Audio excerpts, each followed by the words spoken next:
In the unforgiving wilderness of Montana, a man who'd buried his heart with his family heard a child's cry from the depths of an abandoned well.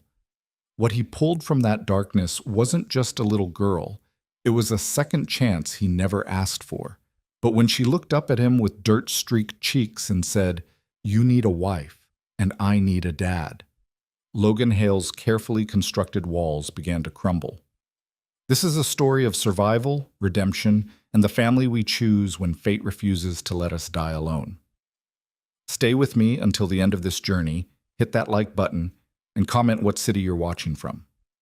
I want to see how far this story travels across the world. The fog rolled across the Montana hills like a living thing, thick and suffocating, swallowing the landscape in gray silence. Logan Hale rode through it with the ease of a man who'd long since stopped fearing what he couldn't see. His horse, a steel-gray quarter horse named Ash, picked its way carefully along the ridge trail, ears swiveling at every sound the mist carried and distorted. Logan didn't come out here for pleasure. He came because the emptiness matched what he carried inside, and because up here, in the skeletal remains of old mining territory, no one asked questions. No one expected conversation. No one looked at him with pity or curiosity about the wedding ring he still wore on a chain beneath his shirt. He was 34 years old and felt ancient. The land here was treacherous, pockmarked with abandoned wells, unstable mine shafts, and the rusted remnants of a gold rush that had died 100 years ago. Most people avoided it. Logan knew every dangerous inch of it, had mapped it in his mind during countless solitary rides that sometimes lasted days. It was his sanctuary and his purgatory, all at once. That's why the sound cut through him like a knife. A scream, high-pitched, terrified, and unmistakably young. Ash's head snapped up, and Logan's entire body went rigid. For a heartbeat, he thought he'd imagined it. The fog played tricks, carried sounds from miles away, made you hear things that weren't there. But then it came again, weaker this time, edged with tears. "Help! Somebody help me!" Logan's heels touched Ash's flanks, and the horse surged forward. They moved fast despite the poor visibility, Logan trusting his mount's instincts as much as his own memory of the terrain. The voice came from the east, toward a section of collapsed mining operations he'd marked as particularly dangerous. "I'm coming!" he shouted into the fog, his voice rusty from disuse. "Keep calling out! Let me hear you! I'm down here!" The voice was small, desperate, echoing from somewhere below ground level. "I can't get out, please!" Logan pulled Ash to a stop and dismounted in one fluid motion, his boots hitting the rocky ground hard. He grabbed the rope coiled on his saddle and moved forward carefully, testing each step. The fog was thinner here, burned off by the late morning sun that struggled to penetrate the cloud cover. And then he saw it. An old well shaft, its wooden covering rotted away and collapsed inward, leaving a gaping hole in the earth about 4 feet across. The stones that had once ringed it were scattered and broken. Logan dropped to his knees at the edge and peered down into the darkness. 15 feet below, illuminated by the pale light filtering through the fog, a child stared up at him. She couldn't have been more than 5 or 6 years old. Her dark hair was tangled with dirt and debris, her face streaked with mud and tears. Her jacket, too thin for this weather, was torn at the shoulder, and he could see scrapes on her small hands where she'd tried to climb the slick stone walls. But what struck Logan most wasn't her size or her injuries, it was her eyes. They were dark brown, huge in her small face, and filled with a peculiar mixture of fear and determination. She wasn't hysterical, she wasn't frozen in panic. She was looking up at him like she'd been waiting for him specifically. "Hi," she said, and her voice cracked. "I've been down here a really long time." Logan's throat tightened. "I know, sweetheart. I'm going to get you out. Are you hurt?" She considered this seriously, looking down at herself like she was taking inventory. "My knee hurts and my hands, but I don't think anything's broken." She said it clinically, like she'd had experience assessing injuries. That sent a cold finger down Logan's spine. "That's good. That's real good." He was already uncoiling the rope, his hands moving with practiced efficiency despite the tremor that wanted to start in his fingers. A child, alone in the wilderness. How long had she been down there? "What's your name?" "Nora." She wiped at her face, smearing the dirt. Are you a cowboy? Despite everything, Logan's mouth twitched. Something like that. Nora, I'm Logan. I'm going to lower this rope down, and I need you to hold on tight while I pull you up. Can you do that? I think so. But she sounded uncertain now, looking at the rope and then at the walls around her. What if I fall? You won't fall. I promise. He tied a loop in the rope large enough for her to slip over her shoulders and under her arms. I've pulled up a lot heavier things than you, trust me.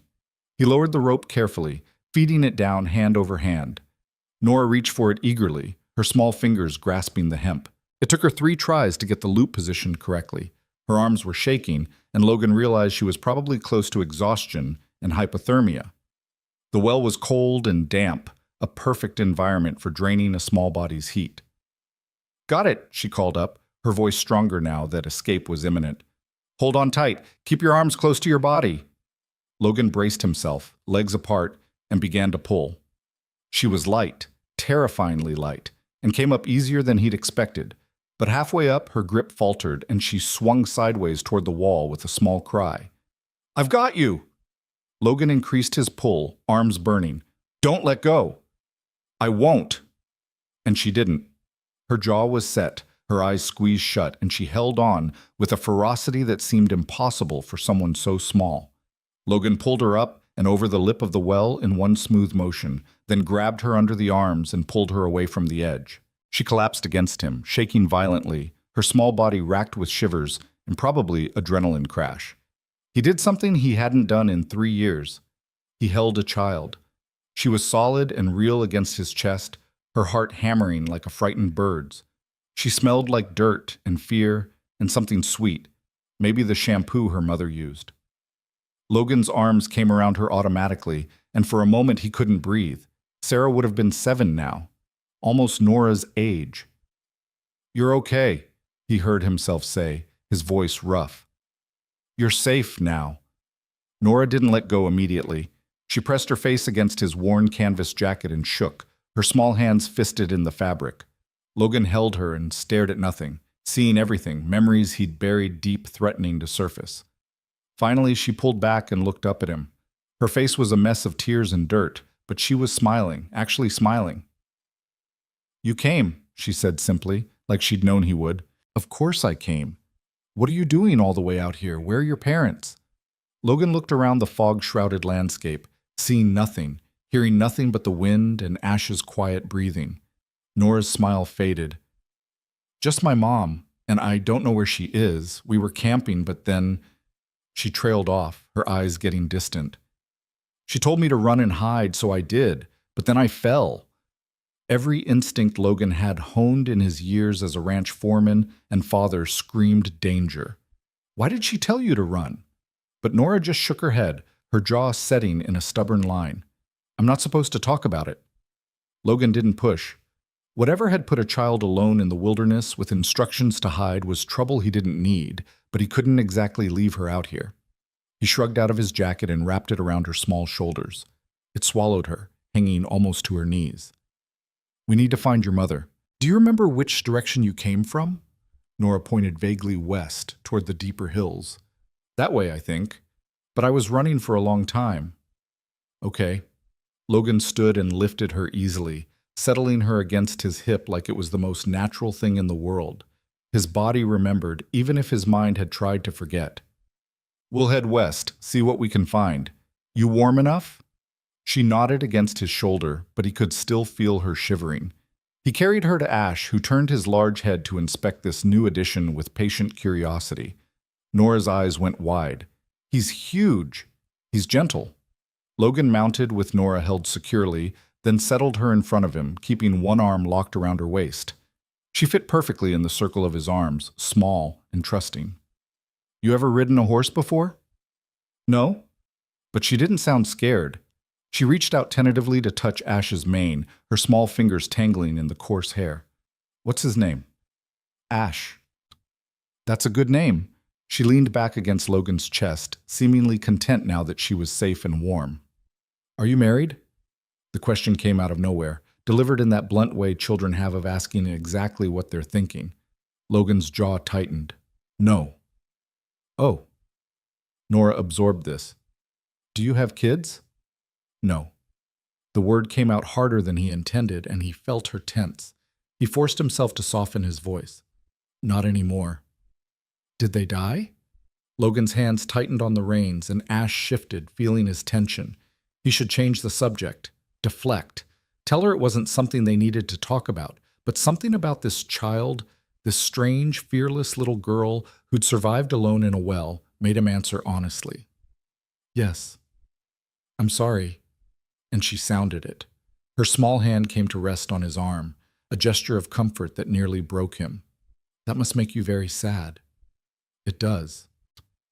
They rode in silence for a few minutes, following a game trail that wound through the hills. The fog was starting to burn off, revealing the harsh beauty of the Montana landscape, rocky outcrops, stubborn pine trees, and endless sky. Then Nora spoke again, and her words stopped Logan's heart. You need a wife, and I need a dad. Maybe we could help each other.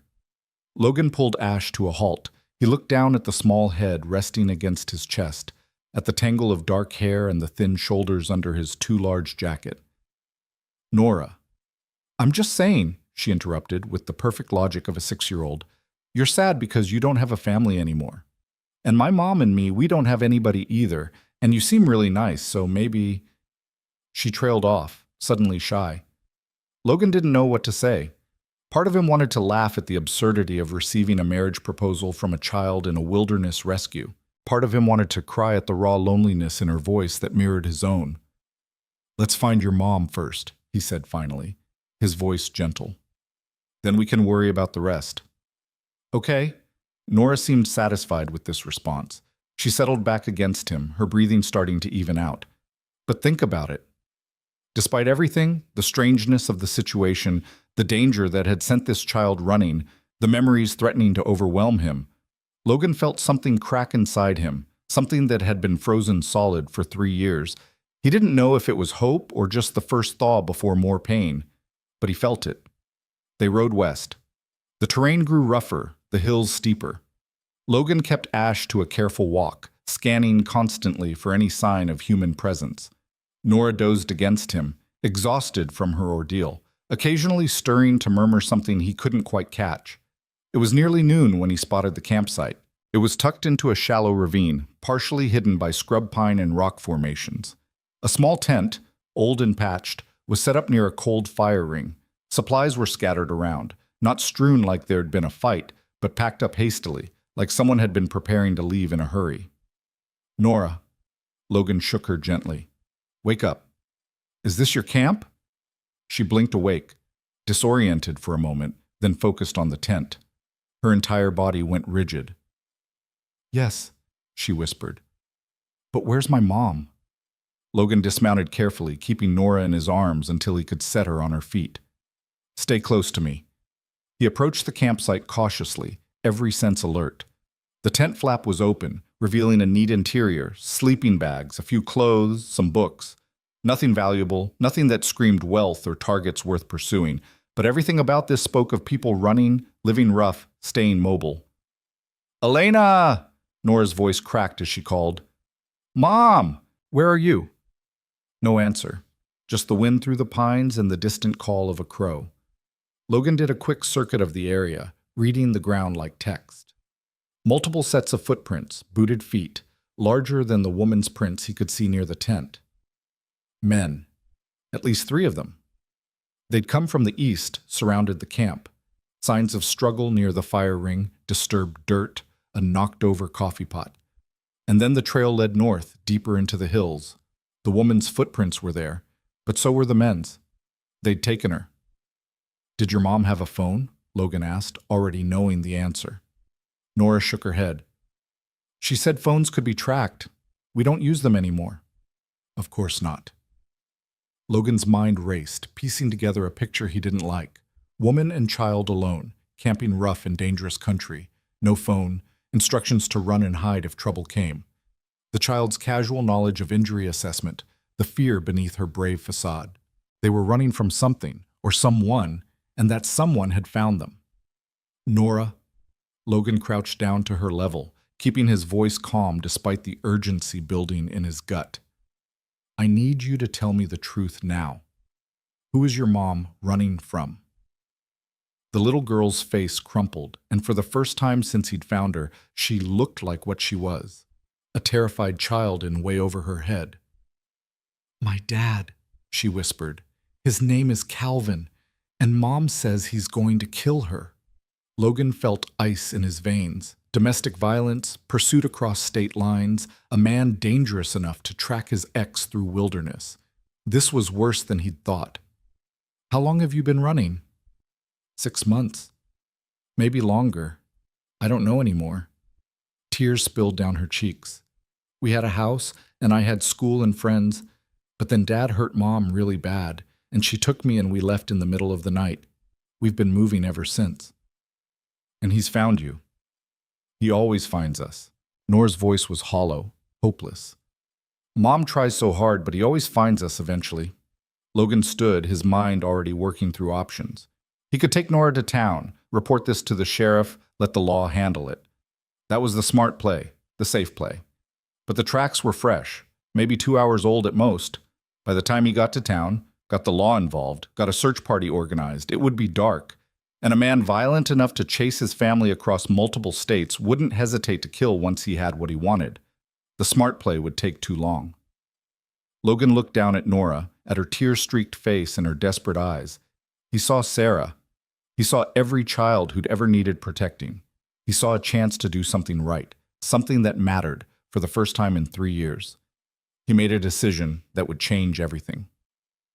I'm going to find your mother, he said, his voice carrying a certainty he hadn't felt in years. And I'm going to bring her back. Nora's eyes went wide. But there are 3 of them, maybe more, and they have guns. So do I. Logan moved to Ash and pulled his rifle from its saddle holster. It was a Winchester 1894, well-maintained and familiar as his own hand. And I know this country better than any of them. What about me? Logan looked at the campsite, thinking fast. Can you ride a horse by yourself? I don't know. I've never tried. Then you're about to learn. He lifted her back onto Ash's saddle, this time settling her in the seat alone. Ash is the gentlest horse in Montana. You hold the reins like this. He positioned her small hands. If you need him to go, you tap his sides gently with your heels. To stop, you pull back and say, "Whoa." Think you can do that? Nora nodded, her jaw set with determination. Where am I going? See that trail? Logan pointed to a clear path that led southeast. Follow it for about 3 miles. You'll come to a valley with a creek running through it. My ranch is there, a log house with a red barn. You can't miss it. His name's on the mailbox, Hale. Take Ash to the barn, put him in a stall, and wait for me in the house. The door's unlocked. You're not coming with me? I have to go get your mom, but I promise you, Nora, I will come back. Both of us will. He held her gaze, letting her see the truth in his eyes. You saved yourself from that well by being brave. Now I need you to be brave a little bit longer. She stared at him for a long moment, this strange child who dropped into his life like fate itself. Then she nodded. Okay, but you have to promise you'll come back. I promise. Logan adjusted the stirrups for her shorter legs, checked that she was secure. If I'm not back by dark, there's a CB radio in the kitchen. Channel 4, call for help. Can you remember that? Channel 4. Nora gathered the reins with surprising competence. Logan? Yeah? Thank you for finding me. He reached up and squeezed her small hand just once. Thank you for calling out. He stepped back and slapped Ash's rump lightly. The horse started forward, responding to Nora's tentative heel pressure, and Logan watched them disappear down the trail. Once they were out of sight, he turned north and began to run. He was alone in the Montana wilderness, armed with nothing but a rifle and a promise to a child, chasing after 3 armed men who had a 2-hour head start and a hostage. It was the first time in 3 years Logan Hale had felt truly alive. The trail was easy to follow at first. 3 men and a woman, the woman's footprints showing signs of stumbling, of being pulled along. They weren't trying to hide their tracks. They felt safe, confident in these hills. That arrogance would be their first mistake. Logan moved fast, using a ground-eating lope that he could maintain for miles.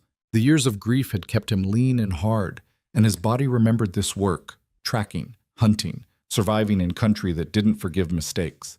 He'd grown up in these hills, had learned wilderness skills from his father and grandfather before him. Men from softer places, men who'd tracked by phone and GPS, wouldn't know what they were up against.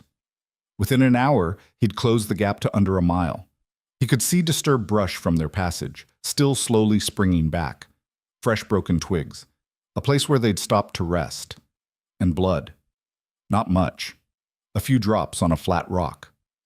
But enough to tell Logan that the woman, Elena, Nora had called her, was injured. His jaw tightened and he moved faster. The terrain was climbing now, the hills giving way to rockier ground. Dangerous footing.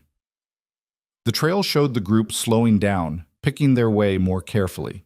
Logan used shortcuts, paths only someone who knew this country intimately would recognize. He scaled a rock face that let him cut off a quarter-mile of switchbacks, his fingers finding holds with practiced ease. From the ridgetop, he finally saw them. 4 figures moving along a rocky trail below, maybe 800 yards ahead. 3 men in outdoor gear that looked new and expensive, the kind city people bought when they wanted to play at wilderness. And between them, supported roughly by 2 of the men, a woman with dark hair. Logan dropped into cover behind an outcrop and studied them through his rifle scope. The men were in their 30s or 40s, fit but not military. One of them, the one leading the group, had a handgun on his hip. The others didn't show weapons, but that didn't mean they weren't armed. They were dragging Elena more than walking with her. Her left ankle was swollen, visible even at this distance. That's where the blood had come from, a bad sprain or possibly a break aggravated by forced marching. And the man in the lead, the one who kept grabbing Elena's arm when she faltered, even at this distance, Logan could see the casual cruelty in the gesture. Calvin Wright. Had to be. Logan settled his breathing, considering options. He had the high ground and the skill to make a shot from here. But a rifle shot in these hills would echo for miles, and if he missed or if the other men were armed, Elena could be killed before he could help her. He needed to get closer, needed to create a situation where the odds weren't 3-1. He needed to be smart. Logan circled wide, using the terrain to stay out of sight, moving parallel to their course. They were heading toward an old mine entrance he recognized, one of dozens that pocked these hills. Probably planning to hole up there until dark, or maybe planning to... He didn't want to think about what they might be planning.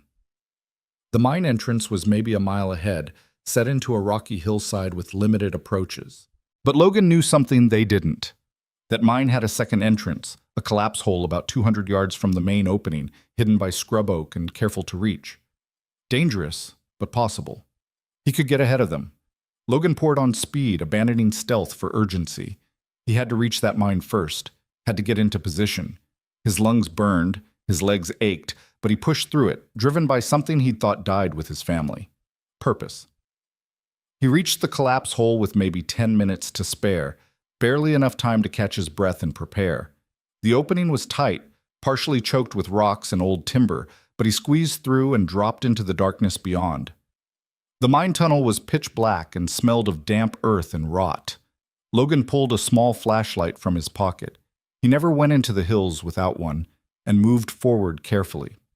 The tunnel was partially collapsed in places, dangerous footing, but he knew where he was going.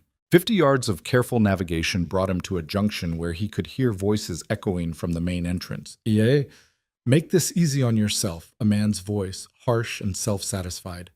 "You know how this ends, Elena. You always knew. You think you can just take what's mine and walk away?" "She's not a possession, Calvin." Elena's voice was stronger than Logan expected, defiant despite obvious pain.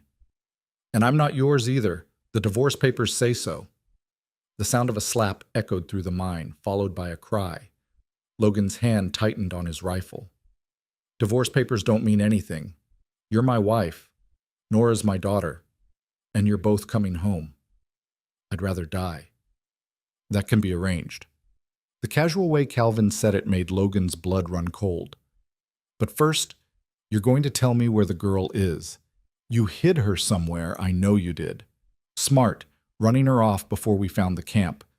But she's 6 years old, alone in the wilderness. She's probably dead already. Unless you want to tell me where to look? Silence. Logan could imagine Elena's face, the desperate calculation. Nora had been in that well for hours. She would have died if Logan hadn't found her. Elena had to be dying inside, not knowing if her daughter was safe or lost or gone forever. I'll never tell you, Elena said finally, her voice breaking. You'll never touch her again. We'll see about that. Logan made his move. He stepped out of the side tunnel with his rifle raised, the flashlight mounted under the barrel illuminating the scene in harsh white light. 4 people spun toward him, 3 men and 1 woman, exactly as he'd tracked. Elena was on the ground, blood on her lip, her ankle twisted at a bad angle. Calvin was standing over her, his hand raised for another blow. The other 2 men were off to the sides, and one of them was reaching for something under his jacket. Don't! Logan's voice cut through the space like a whip. Hands where I can see them, all of you. For a heartbeat, no one moved. The tableau held.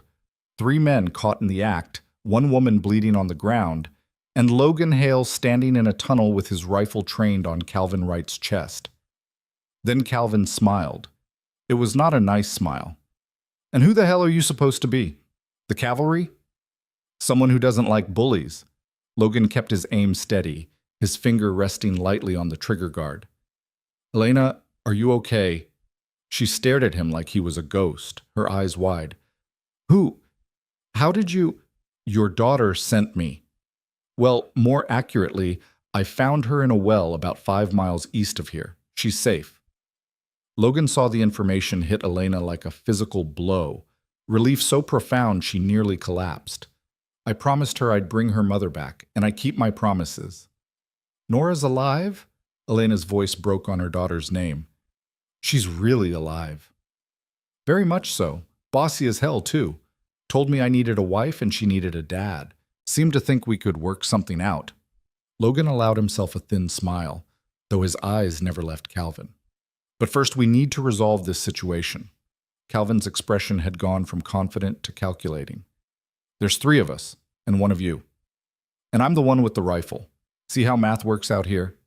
Shoot me, and my boys will gun you down before you can chamber another round.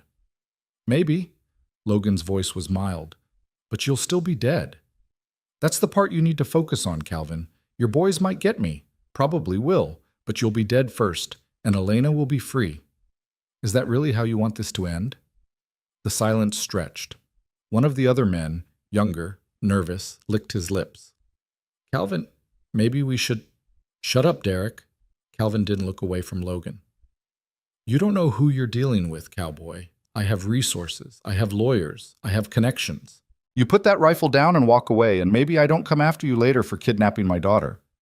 Nora's not at my place because I kidnapped her. She's there because I rescued her from dying alone in a well. Big difference. Logan shifted his weight slightly, ready for whatever came next. Here's what's going to happen. You and your friends are going to turn around and walk out of this mine. Elena's going to come with me, and you're going to go back to whatever hole you crawled out of and leave her alone. Or what? Or I shoot you. Logan said it simply, without heat or anger, statement of fact. I don't want to. I'm not a violent man by nature, but I will protect an innocent woman and child from a man who hurts them. It's not a difficult moral calculation. Calvin stared at him, trying to read him, trying to decide if he was bluffing. Logan let him look. Let him see the truth. That Logan Hale had nothing to lose, had already lost everything that mattered, and would pull that trigger without hesitation if it meant keeping his promise to a little girl. Whatever Calvin saw in Logan's eyes made his decision. Fine. He stepped back, hands raised in mock surrender. We'll go. But this isn't over, Cowboy. I know people. I'll find out who you are, where you live, and I'll come back for what's mine. You do that. Logan's voice was cold. But if you come near Elena or Nora again, I won't give you a warning. I'll just put you in the ground. We clear? Crystal. Calvin gestured to his companions. Come on, let's go.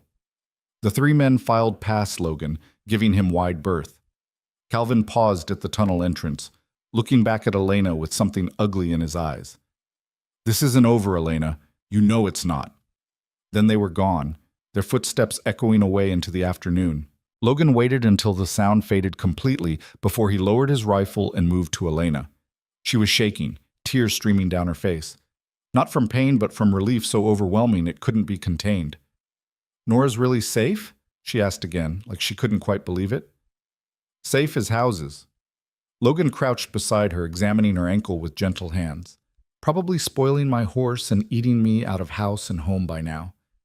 She's quite something, your daughter." "She is." Elena laughed, and it came out as half a sob. "She's everything. Your ankle's in bad shape. Probably a severe sprain, maybe a fracture. Can you walk?" "I don't know. I don't think so." She tried to put weight on it and went white, biting back a cry. "Okay, plan B." Logan set his rifle aside and, without asking permission, picked Elena up. She was light, too light. Months on the run had carved the weight off her frame. "I'm going to carry you out of here. It's about 5 miles back to my place. You okay with that?" Elena stared up at him, the stranger who'd appeared out of nowhere to save her. "Why are you helping us?" "Because your daughter asked me to, and because—" Logan paused, then said simply, "because I couldn't save my own family. Maybe I can save yours."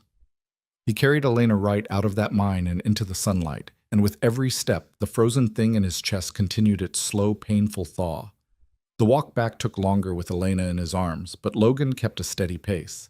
She didn't speak much. Shock and exhaustion had set in. But occasionally she would murmur her daughter's name like a prayer. When they finally crested the last hill and saw the valley below, with Logan's ranch spread out like something from a simpler time, Elena gasped. "It's beautiful." "It's home." And maybe, Logan thought, looking down at the woman in his arms and thinking of the fierce little girl waiting for them, it could be home for more than just him. They descended toward the ranch as the sun began its slide toward evening, painting the Montana sky in shades of gold and red, and waiting in the barn doorway, small and determined and whole, was Nora, who started running the moment she saw them. "Mom! Mom!" Elena was crying again, and Logan set her down carefully so mother and daughter could collapse into each other's arms.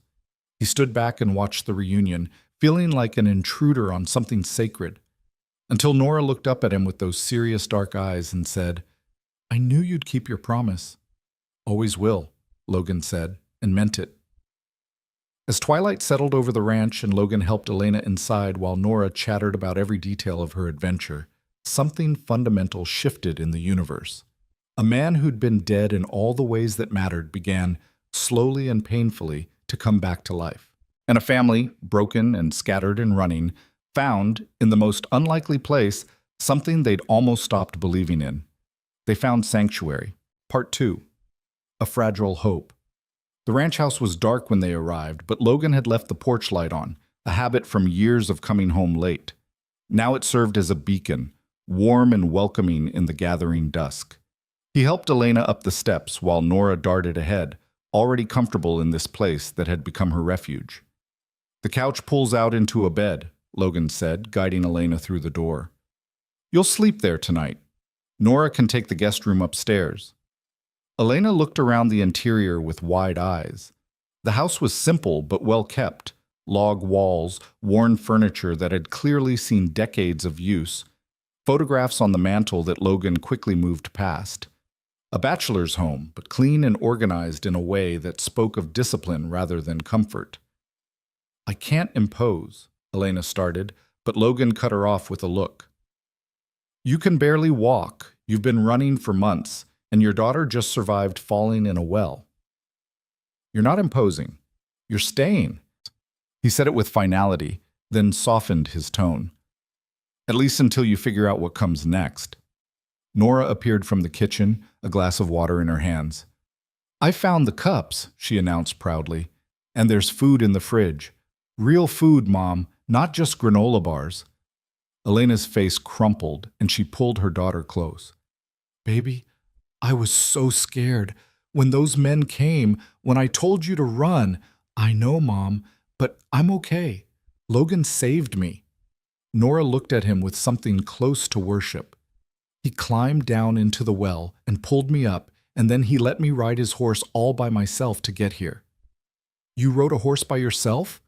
Elena looked between them, incredulous. She's a natural, Logan said, moving to the kitchen. Ash didn't give her any trouble at all. Now, let's take a look at that ankle properly. He returned with a first aid kit and a basin of warm water. Elena had settled onto the couch, Nora curled against her side, both of them looking exhausted but safe. Logan knelt and carefully removed Elena's boot, noting her sharp intake of breath. The ankle was badly swollen, already turning deep purple. Logan probed it gently with experienced fingers, watching Elena's reactions. I don't think it's broken, he said finally, but it's a bad sprain. You need to keep it elevated and iced for the next few days. No walking on it. I don't have a few days, Elena said, tension returning to her voice. Calvin will come back. He always comes back. We need to leave before... You're not going anywhere on that ankle. Logan wrapped it carefully with an elastic bandage, his movements efficient. And even if you could walk, where would you go? How far do you think you'd get before he found you again? Elena's jaw tightened. So what do you suggest? We just wait here for him to show up? No. Logan sat back on his heels, meeting her eyes. I suggest you stop running and make a stand. Get the law involved properly. File restraining orders. Build a case. You think I haven't tried that? Elena's voice rose, raw with frustration. I had restraining orders in California. Fat lot of good they did. The police would come, Calvin would charm them, or his lawyer would make calls, and nothing would stick. He has money, Logan. Money and connections, and a really good lawyer who knows exactly how to work the system. Nora had gone very quiet, her small body tense against her mother's side. Logan noticed and kept his own voice calm.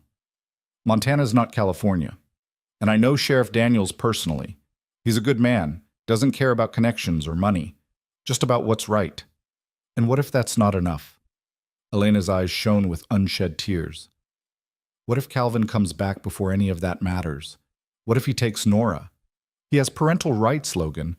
On paper, he's her father. He could take her, and legally, I couldn't stop him. The thought clearly terrified her more than any physical threat to herself. Logan understood that completely. Then we make sure he doesn't get the chance. Logan stood, his decision made. You'll stay here, both of you, for as long as it takes to sort this out properly. We can't. Yes, you can. I have the room. I have the resources. And he paused, then said what he'd been thinking since he'd pulled Nora from that well. I have reasons of my own for wanting to help. Elena studied him for a long moment, trying to read what those reasons might be. Her gaze drifted to the mantel, to the photographs Logan had turned face down. Who did you lose? She asked quietly. Nora looked up at him too, her dark eyes serious. She already knew part of the answer, but she wanted to hear it as well. Logan was silent for so long they probably thought he wouldn't answer. Then, slowly, he walked to the mantel and turned one of the frames right side up. A family photograph taken 4 years ago on a summer day that had been full of laughter and light. A woman with kind eyes and auburn hair smiling at the camera. A little girl, maybe 3 years old, grinning with her front teeth missing. And Logan, younger and whole, his arms around both of them. My wife, Jennifer. My daughter, Sarah. His voice was steady, but it cost him. Car accident 3 years ago. Drunk driver ran a red light. They died instantly. Nora slipped from the couch and came to stand beside him, looking at the photograph with the intensity of someone who understood loss. She was pretty, she said softly. Your daughter. She looks happy. She was. They both were. Logan set the frame down, but he left it facing out this time. After it happened, I stopped living. I kept breathing, kept working, but I wasn't really here, just going through motions. What changed? Elena asked. Logan looked at Nora, this fierce little girl who'd proposed marriage within an hour of meeting him. Someone reminded me that there are still people who need help, that maybe I'm not done yet. The moment stretched between them, heavy with understanding. Elena's expression softened, some of her defensive walls coming down. Thank you, she said, for everything, for finding Nora, for coming after me, for this. All of it. You're welcome. Now, Logan moved toward the kitchen again, needing to break the intensity. Let's figure out food. I'm betting neither of you has eaten properly in days. Weeks, Nora admitted cheerfully, following him. We've been eating a lot of canned beans. Logan opened his refrigerator and surveyed the contents. He wasn't much of a cook. Years alone had reduced his meals to functional rather than enjoyable, but he could manage something better than canned beans. How about eggs and toast? Maybe some bacon? Bacon? Nora said the word like it was a prayer. Real bacon? The realest. Logan pulled out the ingredients and got to work. Nora perched on a stool at the kitchen counter, watching his every move with rapt attention. From the living room, he could hear Elena shifting on the couch, probably trying to get comfortable with her injured ankle. Logan? Nora's voice was small. Are you mad that I said that thing? About you needing a wife and me needing a dad? He cracked eggs into a pan, considering his answer. No, I'm not mad. Surprised, maybe, but not mad. It's just, Mom tries really hard, but she's sad all the time and scared, and I thought if she had someone to help, someone strong like you, maybe she wouldn't have to be scared anymore. Nora swung her legs, not quite reaching the floor. And you seem really sad, too. So I thought maybe you could help each other. Logan flipped the bacon, the sizzle filling the quiet kitchen. It's not that simple, kiddo. People are complicated. You can't just decide to be a family because it makes sense on paper. Why not? Because... Logan paused, trying to find words a 6-year-old would understand. Because families are built on more than need. They're built on trust and time and... Love? Nora supplied helpfully. Yeah, love. But love can grow, can it? Mom says plants start as tiny seeds, but if you give them water and sun and time, they grow into something beautiful. Nora tilted her head, wise beyond her years. Maybe people can be like that too. Logan looked at this child who'd been through hell and somehow still believed in hope, in growth, in the possibility of beautiful things emerging from tiny seeds. Something in his chest, that frozen thing that had started to crack, shifted again. Maybe they can, he admitted. They ate together in the living room, Elena on the couch with her ankle elevated, Nora sitting cross-legged on the floor, and Logan in his worn armchair. It was the first real meal any of them had enjoyed in far too long, and they ate in comfortable silence, just savoring the normalcy of it.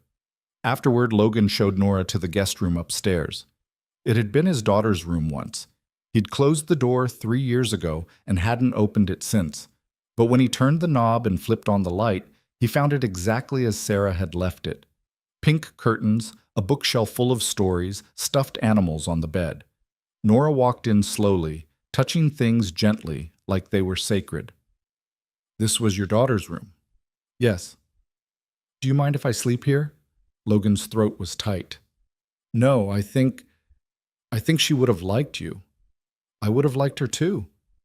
Nora climbed onto the bed, small in the space meant for someone only slightly larger. Can I look at her books? Of course. Stay up as long as you want. Logan turned to go, then paused. Nora? Thank you. For what? For being brave today, for trusting me, for... He gestured vaguely, encompassing everything. All of it. Nora smiled, that luminous smile that seemed to light up the room. You're welcome. Good night, Logan. Good night, sweetheart. He descended the stairs slowly. Those 2 words, sweetheart, something he'd called Sarah 1,000 times, ringing in his ears. When he reached the living room, Elena was wiping tears from her eyes. I heard, she said softly, about the room. That must have been hard. Logan shrugged, uncomfortable with the emotion. It needed to be opened eventually, might as well be for someone who'll appreciate it. Elena shifted, wincing as she adjusted her ankle. Logan, I need you to understand something. I'm grateful, more grateful than I can say, but we can't stay here long. It's not safe for any of us. Calvin meant what he said. He'll find out who you are, and he'll come. Let him come. You don't know what you're saying. He's dangerous, Logan. Really dangerous. He put me in the hospital twice before I finally got the courage to leave. Her voice broke. He hurt Nora once. Just once.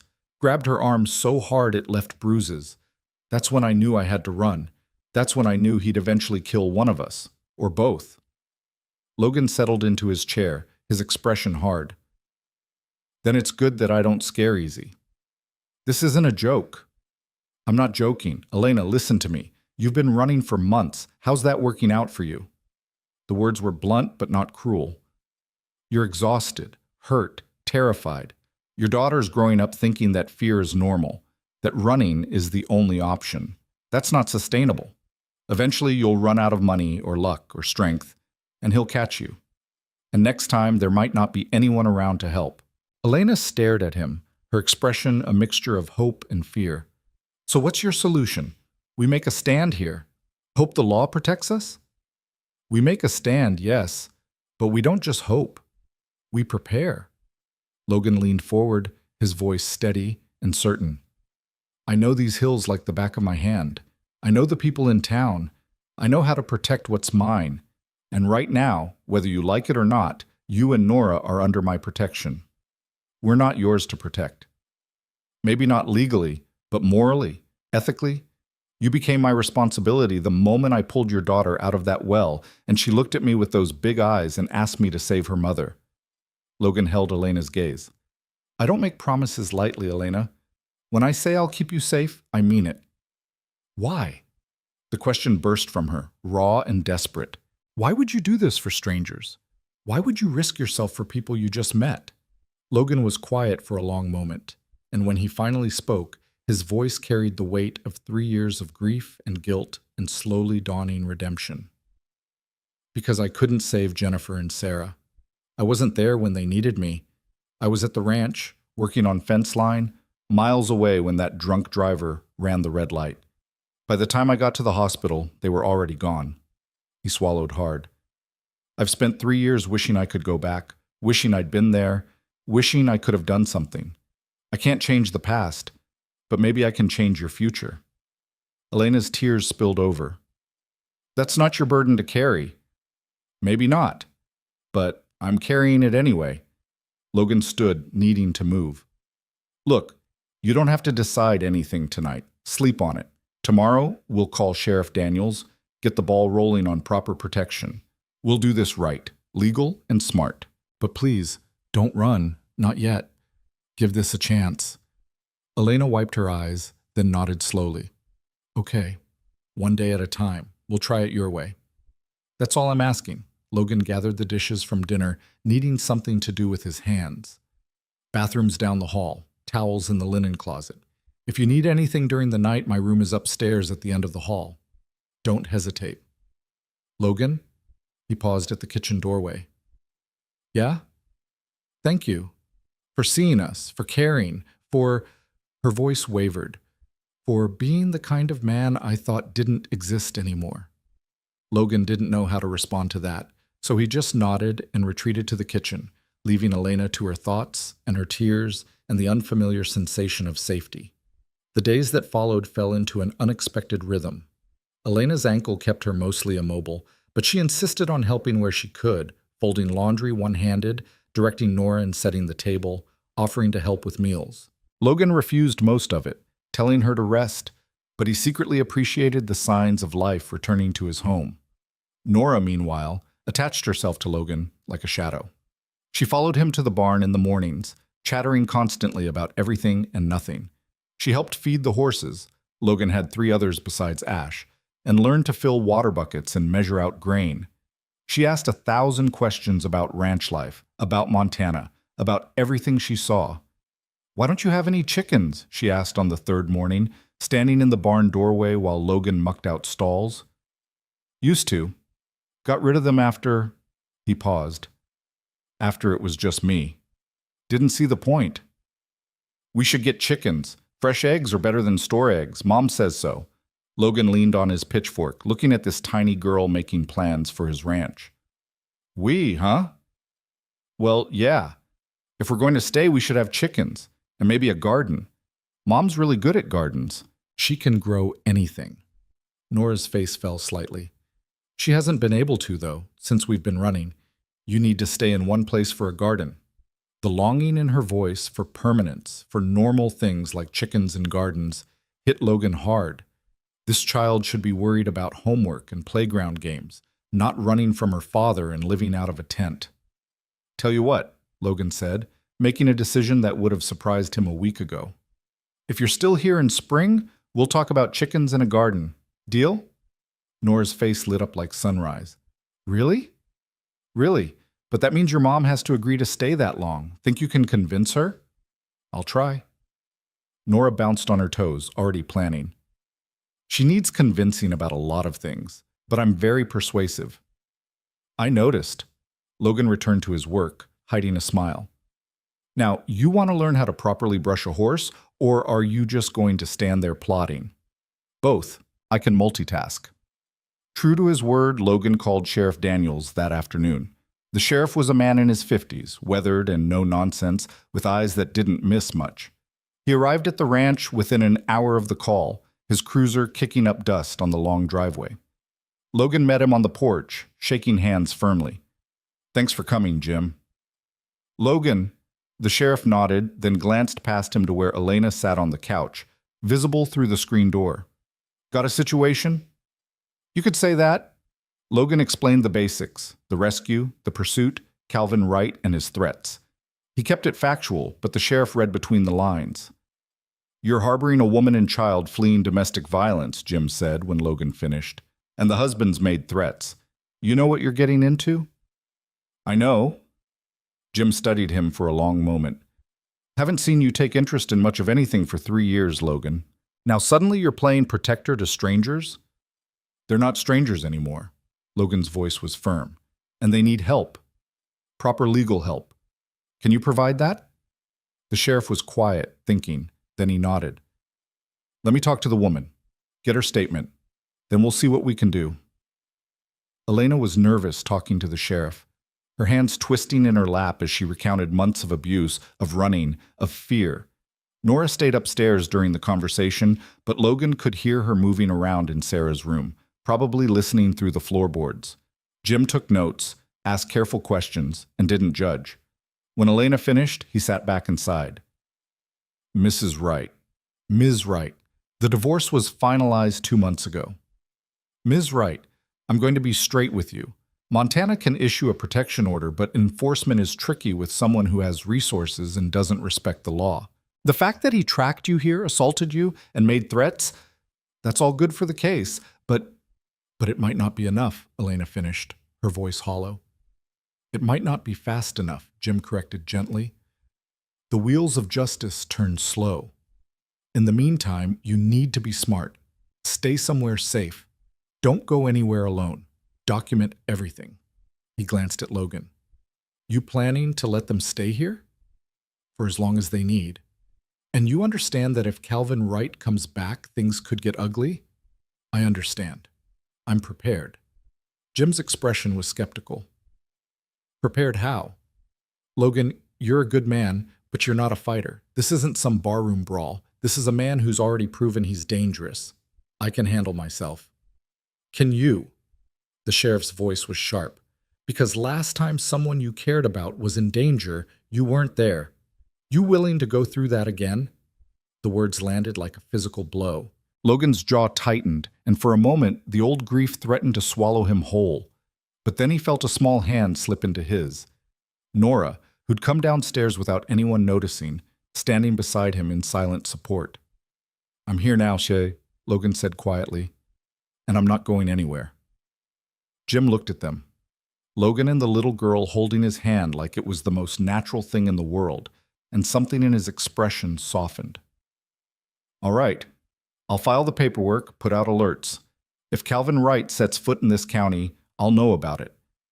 But Logan, you need to be smart about this. Install security, maybe get a dog. And for the love of everything, call me at the first sign of trouble. Don't try to be a hero. Not trying to be a hero, just trying to do what's right. After the sheriff left, Elena was quiet, staring at her hands. Nora had gone back upstairs, sensing the adults needed to talk. Logan sat across from Elena, waiting. You shouldn't have said that, Elena finally said. About being here for as long as we need. Jim's right. This could get dangerous. Calvin won't just give up. I know that. You don't, though. You don't know him like I do. She searched for words. He's obsessive, controlling. In his mind, Nora and I belong to him. He won't stop until he gets us back or until someone stops him, Logan finished, which is exactly what I plan to do if it comes to that. By doing what? Shooting him? Elena's voice rose. That's murder, Logan. That's prison. You'd throw your life away for us? Better than standing by and doing nothing. But why? Elena stood, forgetting her ankle in her agitation. She immediately stumbled, and Logan was there, steadying her, his hands firm on her arms. They were close suddenly, closer than they'd been since he'd carried her from the mine. Because you deserve to be safe, Logan said quietly.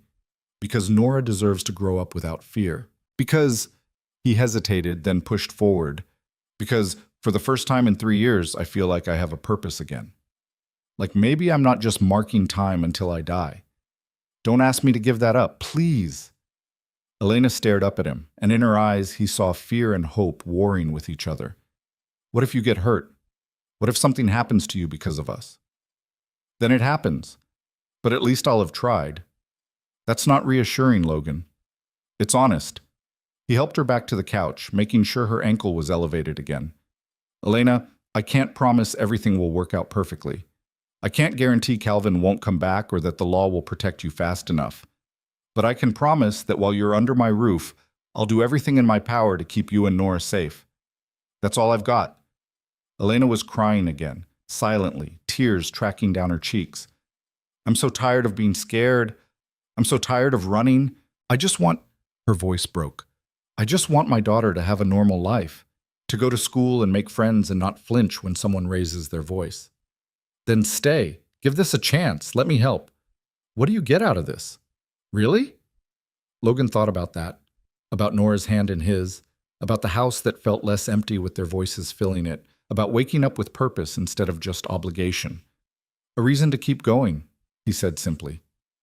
Elena nodded slowly, wiping her eyes. Okay, we'll stay, at least for now. But Logan, if Calvin comes, if things get dangerous, you promise me you'll get Nora out first. Before anything else. Promise me. I promise. The week that followed was the strangest of Logan's life. Slowly, the house transformed. Elena, still limited by her ankle, directed operations from the couch. Nora became Logan's constant helper, her energy boundless. They cleaned rooms that had been closed for years, opened curtains that had stayed drawn, brought light back into spaces that had been dark for too long. Logan found himself laughing at Nora's observations, smiling at Elena's dry humor, feeling the cold emptiness that had defined his existence, slowly filling with something that felt dangerously close to hope. He taught Nora to ride properly, watching from the ground as she circled the corral on Ash, her face radiant with joy. He fixed the porch swing that had been broken since the accident and found Elena sitting there in the evenings, watching the sunset with an expression of peace he suspected she hadn't worn in years. They became a strange little unit, not quite a family, but not separate either. Something in between, something fragile and new and terrifying in its potential. But underneath the normalcy, the threat lingered. Logan installed motion sensors around the property, positioned security cameras at key points, and made sure his rifle was always within reach. He slept lightly, waking at every unusual sound, constantly vigilant. And he waited, because men like Calvin Wright didn't give up. They didn't accept defeat. And Logan knew, with the certainty of someone who'd seen darkness in human nature, that the confrontation wasn't over. It was just postponed. The peace lasted exactly 12 days. Logan was in the barn when it happened, showing Nora how to properly clean a saddle. Elena's ankle had healed enough for her to move around with a cane, and she'd insisted on going into town with them that morning for supplies. It was her first venture beyond the ranch since the mine, and Logan had watched her face as they'd driven through the small downtown, the mixture of fear and determination, the way her eyes tracked every vehicle, every stranger. But nothing had happened. They'd shopped at the general store, stopped by the diner for lunch, and returned home without incident. For a few hours, it had felt almost normal. Like this? Nora held up the saddle soap, applying it in careful circles the way Logan had shown her. Perfect. You're a natural at this. Logan watched her work, feeling that now familiar warmth in his chest. In less than 2 weeks, this child had worked her way so deeply into his life that he couldn't imagine the ranch without her, the sound of her laughter, her endless questions, her absolute certainty that everything would work out. It had become essential. "Logan?" Elena's voice called from the house, sharp with an edge he didn't like. "Can you come here?" He was moving before he'd consciously decided to, instinct taking over. "Stay here," he told Nora, already halfway to the barn door. "But stay. Here." His tone left no room for argument. Logan crossed the yard in long strides, his hand automatically checking the pistol he'd started wearing at his hip. Elena was standing at the kitchen window, her face pale, staring at something on the road beyond the property line. "What is it?" "A car. Black SUV. It's been sitting there for 10 minutes, just watching the house." Her voice was steady, but her hands were shaking. "It's him, Logan. I know it is." Logan moved to the window, staying to the side where he wouldn't be easily visible. Sure enough, a black Escalade sat on the road about 200 yards from the ranch entrance. The windows were tinted, making it impossible to see inside, but the vehicle's presence was deliberate, threatening. "Could be anyone," Logan said, but he didn't believe it. "It's him." Elena's certainty was absolute. "He wants me to know he found us, wants me to be scared." "Is it working?" She looked at him with dark eyes that held too much experience with fear. "Terrified, but I'm not running this time." "No, you're not." Logan pulled out his phone and dialed Sheriff Daniels. "Jim?" "Got a situation at the ranch." "Black Escalade, been sitting on the road watching the house for about 10 minutes. "Yeah." "Yeah, I think so." "All right, we'll wait." He hung up and turned to Elena. "Sheriff's on his way. Should be here in 15 minutes. In the meantime, we sit tight." "What about Nora?" "She's in the barn. Safe." Logan moved toward the door. "I'm going to get her, bring her inside. You lock the doors behind us. Don't open them for anyone but me or Jim. Understand?" Elena nodded, her jaw set. Logan noticed she'd picked up the heavy cast-iron skillet from the stove. Not much of a weapon, but something. It spoke to her courage that even terrified, she was preparing to fight. Logan crossed the yard again, forcing himself to move normally despite every instinct screaming to run. He wouldn't give Calvin Wright, if it was him, the satisfaction of seeing fear. "Nora, time to head inside." She looked up from the saddle, reading something in his expression. "Is something wrong?" "Just being cautious. Come on." He held out his hand and she took it without question, trusting him completely. That trust was humbling and terrifying in equal measure. They made it back to the house without incident. The Escalade hadn't moved, hadn't done anything except sit there like a patient predator. Logan locked the door behind them, checked the other entrances, and positioned himself where he could watch the road. "What's happening?" Nora asked, looking between the adults. Elena pulled her daughter close. "Nothing, baby. Just someone stopped on the road. Probably lost." "You're lying." Nora's voice was matter-of-fact. "You get that look when you lie. Your eyes get tight at the corners." She turned to Logan. "Is it my dad?" Logan had promised himself he'd never lie to this child. "Maybe. We're not sure. But Sheriff Daniels is coming, and we're staying inside until we know it's safe, okay?" "Okay." Nora pressed closer to her mother. Her earlier cheer evaporated. "Is he going to take us away?" "No." Logan said it with absolute certainty. "That's not going to happen." The 15 minutes until the sheriff arrived felt like hours. The Escalade didn't move, didn't leave, just sat there, a dark presence that radiated menace. Logan kept one hand on his pistol and his eyes on the road, while Elena held Nora and murmured reassurances that fooled neither of them. Finally, Sheriff Daniels' cruiser appeared, lights off but moving with purpose. The cruiser pulled up beside the Escalade, and Logan watched through binoculars as Jim got out and approached the vehicle. The driver's window rolled down, but Logan couldn't see who was inside. The conversation lasted maybe 2 minutes. Then the Escalade's engine started and it pulled away, heading back toward town. Jim watched it go, wrote something in his notepad, then drove up to the ranch. Logan met him on the porch. "Well?" "Calvin Wright. He made sure I knew it too." Jim's expression was grim. Said he was just sitting on a public road, exercising his right to be there. Technically, he's correct. He's not on your property. He's not making direct threats. There's nothing I can charge him with. He's stalking them. I know that. You know that. But proving it legally is different. I documented it, took his plate number, made it clear he's being watched. But Logan, Jim lowered his voice. This is just the beginning. He's testing boundaries, seeing what he can get away with.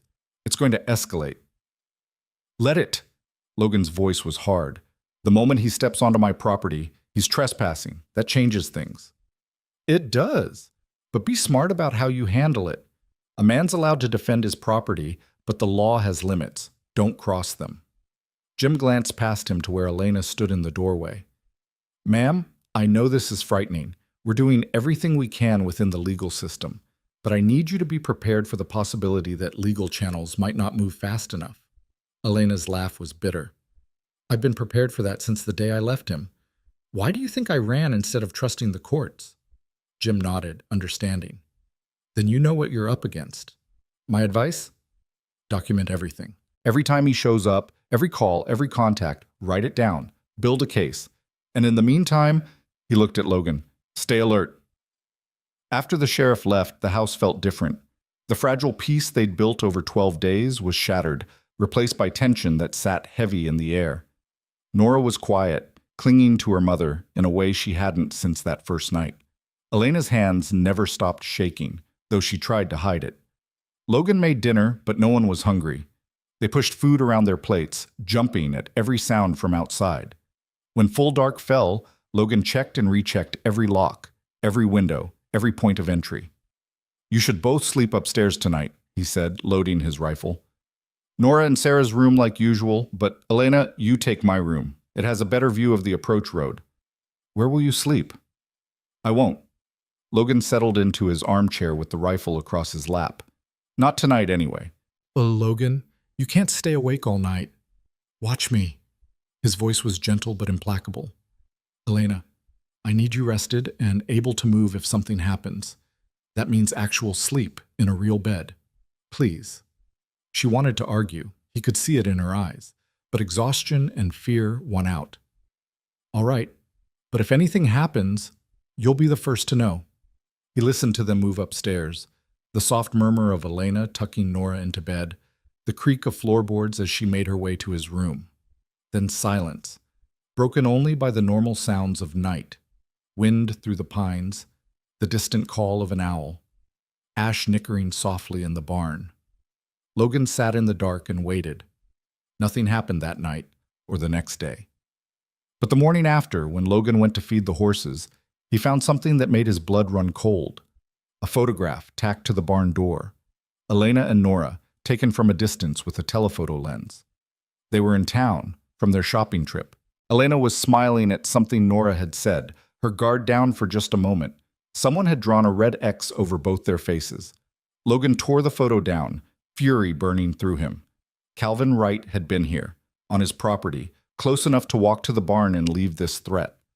While Logan had been inside, probably sleeping in that chair at dawn, Wright had been out here violating their sanctuary. He took the photo to the house where Elena was making breakfast. She went white when she saw it. He was here, on the property. Her voice was barely a whisper. Last night, probably, or early this morning. Logan was already on the phone to Jim. Sheriff? He escalated. Found a photograph on my barn door. Yeah, we're pressing charges. Criminal trespass, stalking, terroristic threatening. I want him arrested. But when Jim arrived and examined the photo, his expression was regretful. Logan, I want to help, but look at this objectively. There's no proof Calvin Wright put this here. No fingerprints, no witnesses, nothing tying him to it directly. Who else would it be? I believe you. But belief isn't evidence. Any lawyer worth his fee would create reasonable doubt. Could have been one of his associates. Could have been someone else entirely. Without concrete proof, then what good are you? Logan's patience snapped. A man terrorizes a woman and child, stalks them across state lines, trespasses on my property to leave death threats, and you're telling me there's nothing you can do? I'm telling you the system has limitations. I've documented everything. I'm building a case, but these things take time. We might not have time. I know. Jim's voice was heavy with frustration. I know, Logan, and I'm sorry. But if you take matters into your own hands, if you hurt this man outside the boundaries of self-defense, you'll be the one in handcuffs. Is that what you want? To leave these two alone and unprotected while you sit in a cell? Logan forced himself to breathe, to think past the rage. No. Then let me do my job, and you do yours. Keep them safe, document everything, and the moment Wright steps over the line in a way we can prove, I'll have him in custody so fast his head will spin. After Jim left, Logan sat with Elena at the kitchen table, the threatening photo between them. Nora was upstairs, deliberately kept away from this ugliness. I'm sorry, Elena said quietly. This is my fault. I brought this danger to your door. Stop that! Logan's voice was sharp. You're a victim, not the villain. Wright made his choices. You're just trying to survive them. But you're caught in the middle now, you and your home and… Her voice broke.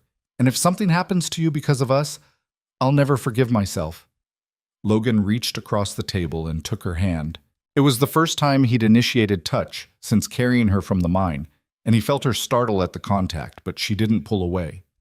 Nothing's going to happen to me, or to you, or to Nora. I'm not letting Calvin Wright destroy anything else in this world. He squeezed her hand gently. We're going to get through this. Together. Elena looked at their joined hands, then up at his face.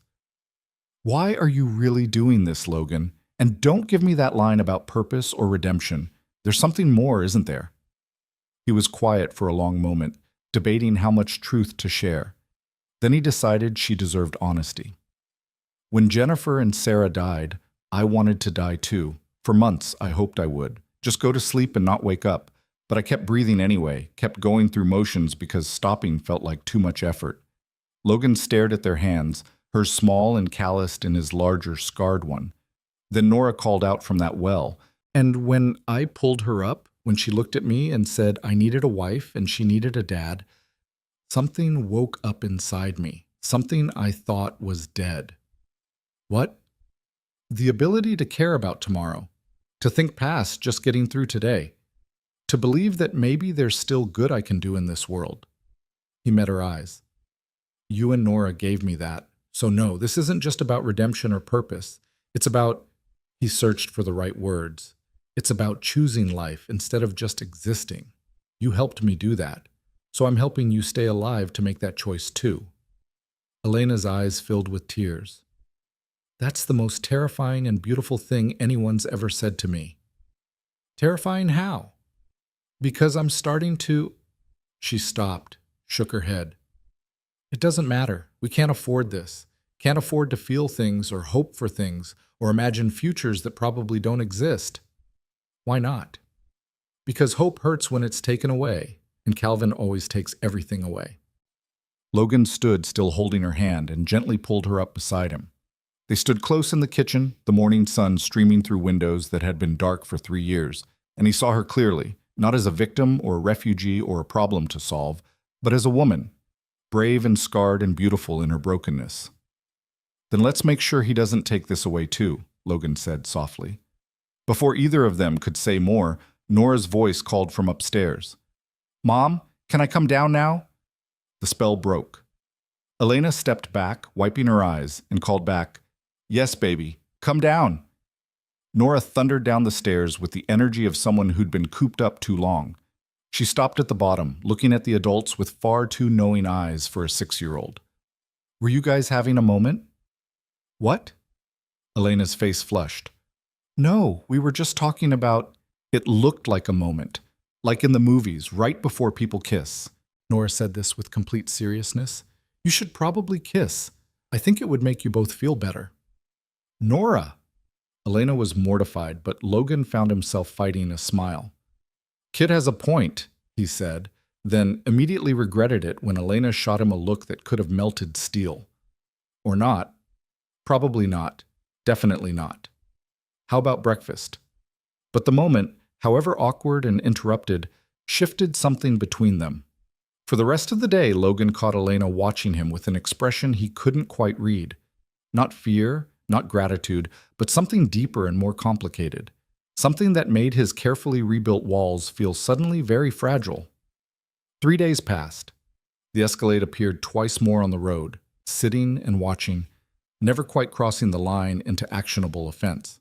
Each time, Jim came and documented it, and each time, Calvin Wright drove away smirking. The tension was unbearable. Elena barely slept. Logan never slept. Nora tried to maintain her usual cheer, but it was forced, fragile. They were all waiting for the other shoe to drop. It dropped on Saturday morning, in town. Elena had insisted on going to the grocery store. Cabin fever had set in, and she needed to feel like a normal person again, even briefly. Logan had argued against it, but she'd been adamant. So he'd accompanied them, staying close, hyper-vigilant to every person, every vehicle. They'd been in the store for maybe 10 minutes when Logan heard Nora's voice, high and frightened. "Mom!"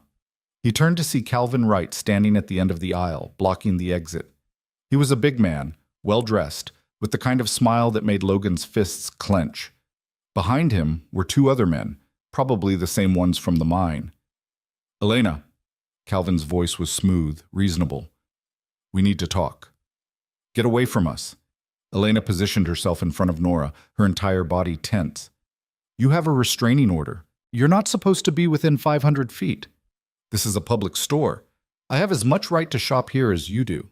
Calvin's smile widened. "And look, there's my daughter." "Hi, Nora. Did you miss Daddy?" "No." Nora's voice was small but defiant. "Go away." "That's not very nice. Mommy's been teaching you bad manners." Calvin took a step forward, and Logan moved to intercept him. "That's far enough." Calvin's eyes slid to Logan, assessing and dismissive. "The cowboy. We meet again. You know you're harboring my family, right? That could be considered kidnapping." "They're staying with me by choice. That's called hospitality." "Is it? Because from where I stand, it looks like you're interfering in a domestic matter. Playing hero to a woman who's probably told you all sorts of lies about me."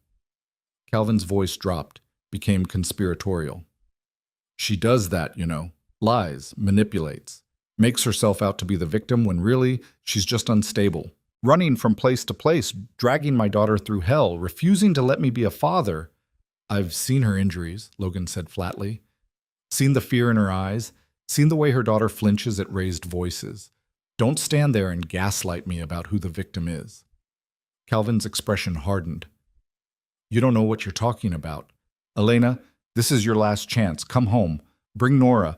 We'll forget all this unpleasantness. Be a family again." "We were never a family. We were hostages." Elena's voice was steady despite her fear. "And I'd rather die than go back." "That can be arranged." Calvin said it quietly, and Logan saw the flash of pure rage beneath the civilized veneer.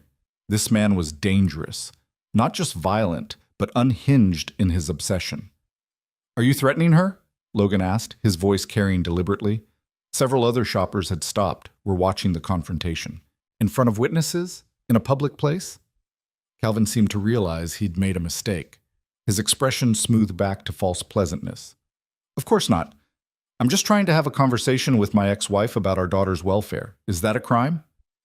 "Violating a restraining order is." "I'm not violating anything. I'm shopping. If she happens to be in the same store, that's coincidence." "Bullshit." Logan pulled out his phone. "Sheriff Daniels?" "Logan Hale. Calvin Wright is at Morrison's General Store, confronting Elena and Nora in violation of the restraining order." "Yeah, we're here now." No physical contact yet." "All right." He hung up and looked at Calvin. "Sheriff's 2 minutes away. You want to stay and explain your coincidence, or would you rather leave?" Calvin's jaw tightened, but he stepped back. "This isn't over, Elena. You can't hide forever. Sooner or later, we're going to have a real conversation. Just the three of us. Like a family should." The threat was unmistakable. He turned and walked toward the exit, his two companions following. But at the door, he paused and looked back. "Nice ranch you have, Cowboy. Real pretty. Be a shame if something happened to it." Then he was gone, leaving Logan with a fury so intense it took every ounce of control not to follow and drag the man back by his collar.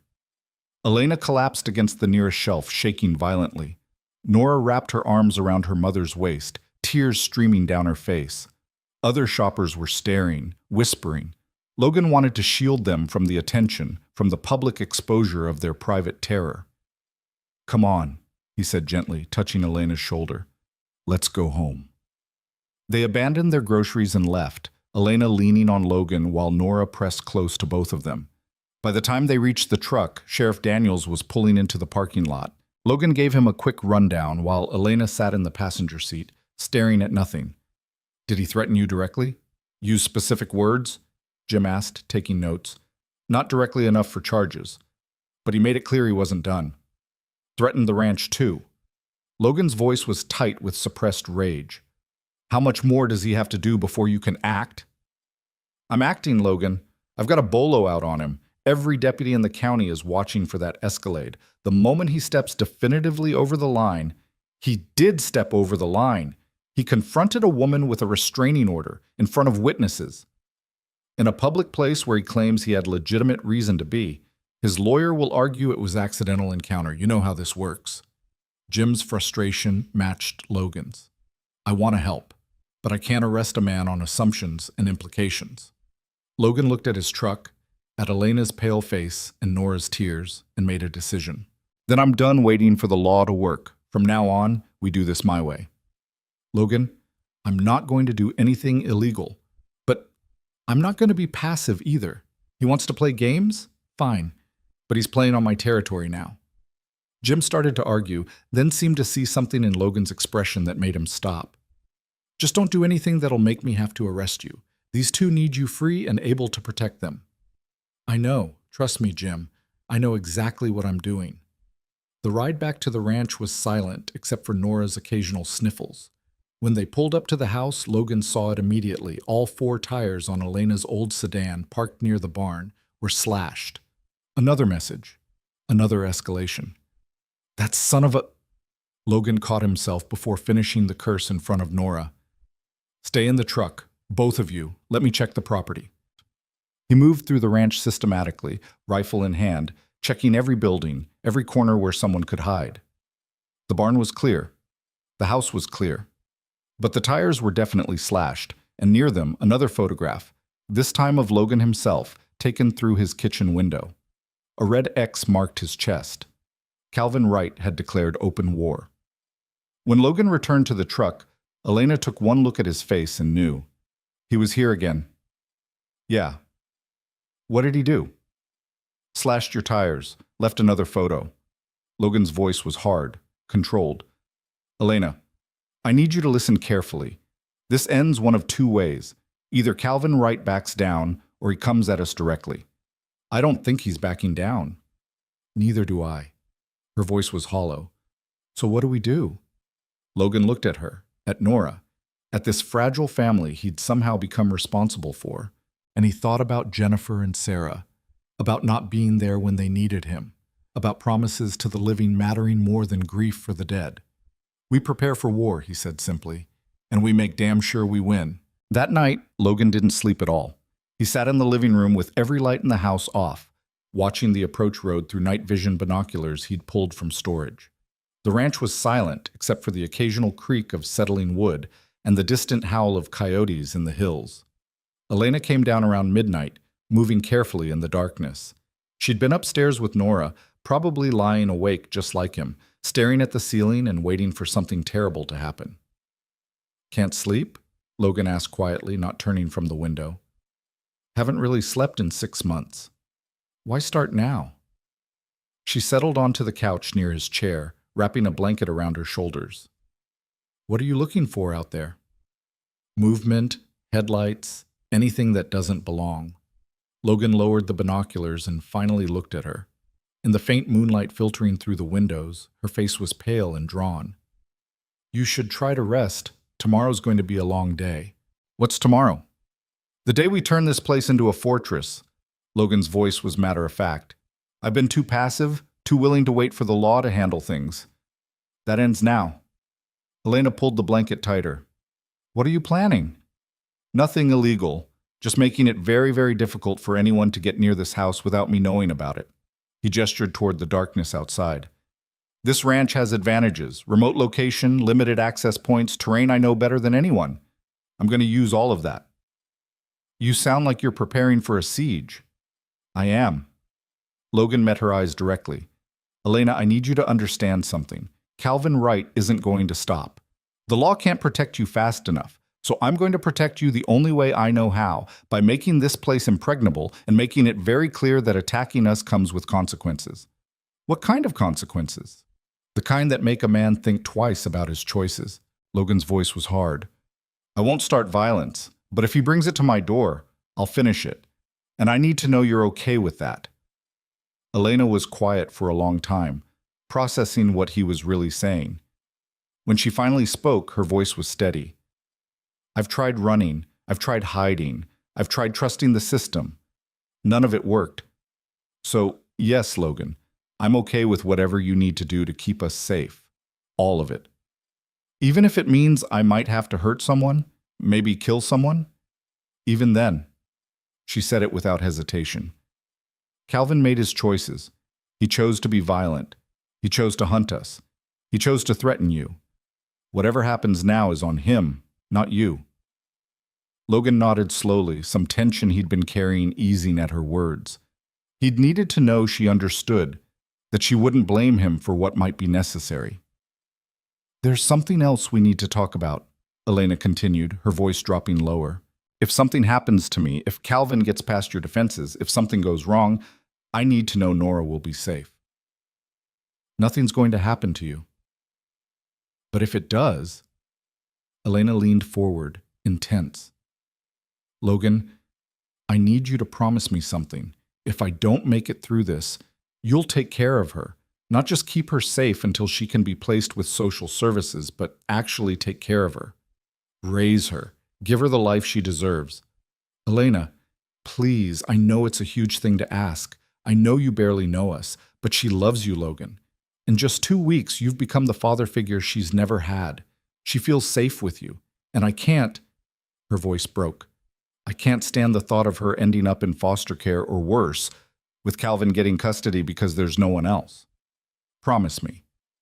Logan looked at this woman who'd been through hell and was still fighting, still protecting her daughter even while planning for the worst. He thought about Nora's hand in his, her absolute trust, the way she'd brought light back into his dead house. I promise, he said, and meant it with every fiber of his being. If anything happens to you, which it won't, Nora will have a home here. Always. Elena's tears spilled over. Thank you for everything, for being the kind of man who keeps promises, for seeing us as people worth protecting, for, she struggled with the words, for making me believe that maybe not all men are like Calvin. Most men aren't like Calvin. Most men don't hurt the people they're supposed to protect. I know that intellectually, but knowing and believing are different things. She wiped her eyes. Being here, watching you with Nora, seeing how gentle you are despite your size and strength, it's teaching me that maybe I can trust again. Maybe not all of this is hopeless. Logan wanted to go to her, to offer comfort, but he kept his position by the window. They couldn't afford distraction, couldn't afford to let their guard down even for a moment. You should go back upstairs, he said gently. Try to sleep. I'll keep watch. Will you wake me if anything happens? You'll be the first to know. Elena stood but paused on her way to the stairs. Logan, that thing Nora said about you needing a wife and her needing a dad? Yeah, she wasn't entirely wrong. Elena said it quickly, like ripping off a bandage, then hurried upstairs before he could respond. Logan sat in the darkness, those words echoing in his mind, and for the first time in 3 years felt something other than grief when he thought about the future. It was terrifying and exhilarating in equal measure. Dawn broke cold and clear, painting the Montana sky in shades of pink and gold. Logan had made it through the night without incident, though his body ached from hours of stillness and his eyes burned from lack of sleep. He made coffee strong enough to stand a spoon in, then went to work. First, he walked the entire perimeter of his property, identifying every possible approach route. The ranch sat in a valley with hills on 3 sides and the access road on the 4th. There were game trails through the hills, dry creek beds that could serve as cover, rock formations that could hide a man. Logan marked each one mentally, planning. When he returned to the house, Nora was up and eating cereal at the kitchen table. She looked at him with worried eyes. You look tired. I am tired, but I'm okay. Logan poured himself more coffee. How'd you sleep? Not good. I had bad dreams about Dad. Nora pushed her cereal around the bowl. Logan, are we going to be okay? He sat down across from her, meeting her serious gaze with honesty. I'm going to do everything in my power to make sure you are. But Nora, I need you to understand something. The next few days might be scary. There might be loud noises or things that frighten you. If that happens, I need you to trust me and do exactly what your mom or I tell you. Can you do that? I can be brave. I know you can. You've already proven that. Logan reached across and squeezed her small hand. But being brave doesn't mean not being scared. It means being scared and doing what needs to be done anyway. You understand? Like when I was in the well, I was really scared, but I held on to the rope anyway. Exactly like that. Logan smiled, though it didn't quite reach his eyes. You're tougher than you know, kid. After breakfast, Logan got to work in earnest. He drove into town and bought supplies, motion sensor lights, additional security cameras, tripwire, flares. The clerk at the hardware store raised his eyebrows at the quantity, but didn't ask questions. News of the confrontation at the grocery store had already spread through the small town, as news always did in places like this. Back at the ranch, Logan spent the day installing defenses, motion lights at every corner of the property, cameras covering all approaches, tripwires strung across the game trails, not to hurt anyone but to alert him if they were crossed. He positioned emergency supplies at strategic points, water, first aid kits, extra ammunition. He cleared sight lines and identified fallback positions. Elena watched him work, understanding what each preparation meant. You really think he'll come? I know he'll come. Men like Calvin don't make threats and then walk away. They escalate until someone stops them. Logan strung another wire, testing its tension. The question isn't if, it's when. And you're ready for that? As ready as I can be. He looked at her directly. Elena, I won't lie to you. If Calvin comes with enough men, with enough firepower, I might not be able to stop them. But I can make it costly. I can make them work for every inch. And I can make sure you and Nora have time to get away if it comes to that. I'm not running anymore. If it comes down to your life or your pride, you're running. That's non-negotiable. Logan's voice was firm. I've got the satellite phone programmed with Jim's direct number. If things go bad, you grab Nora and you run for the hills. There's a cave system about 2 miles northeast. I'll show you on a map. You hide there and you call for help. Understand? Logan, understand? He moved closer, his hands on her shoulders. I need to know that if the worst happens, you'll survive. Both of you. I can't do what needs doing if I'm worried about you being stubborn. Elena stared up at him, and something passed between them. Understanding, trust, and something deeper that neither of them was ready to name. Okay. If things go really bad, we run. I promise. Thank you. Logan released her, stepping back. Now help me mark the map. I want you to know this property as well as I do. They spent the afternoon going over terrain, routes, hiding places. Nora joined them, treating it like an adventure game, memorizing landmarks with the ease of childhood. By evening, Logan was satisfied they knew enough to survive if separated from him. Dinner was quiet, everyone exhausted from the day's preparations and the constant underlying tension. Nora fell asleep at the table, and Logan carried her upstairs, tucking her into Sarah's bed with a tenderness that made Elena's eyes shine with tears. She really loves you, Elena said softly when Logan came back down. I've never seen her attached to anyone this fast. The feeling's mutual. Logan checked the security monitors he'd installed, scanning each camera feed. All clear. She's special, your daughter, resilient and brave and full of hope despite everything she's been through. She gets that from her grandmother, my mom. Elena's voice turned sad. She died 2 years ago, cancer. If she'd lived, maybe I would have left Calvin sooner, had somewhere safe to run. Tell me about your mom. So Elena did, and in the telling, Logan learned about the woman she'd been before Calvin Wright. She'd been a teacher, loved gardening, dreamed of owning a bookstore someday. She'd married Calvin young, mistaking his possessiveness for passion, his control for care. By the time she realized her mistake, she was pregnant and isolated from everyone who might have helped. He was so charming at first, Elena said, her voice distant with memory. Everyone loved him. My friends, my family, everyone thought I was so lucky. And I believed it too, until the first time he hit me. I was 4 months pregnant, and I'd gone to lunch with a colleague without asking his permission first. Logan's hands clenched, but he kept his voice calm. You didn't deserve that. You know that, right? I do now. But for years I believed his version, that I'd provoked him, that if I just tried harder to be a good wife, he'd stop. Classic abuse cycle.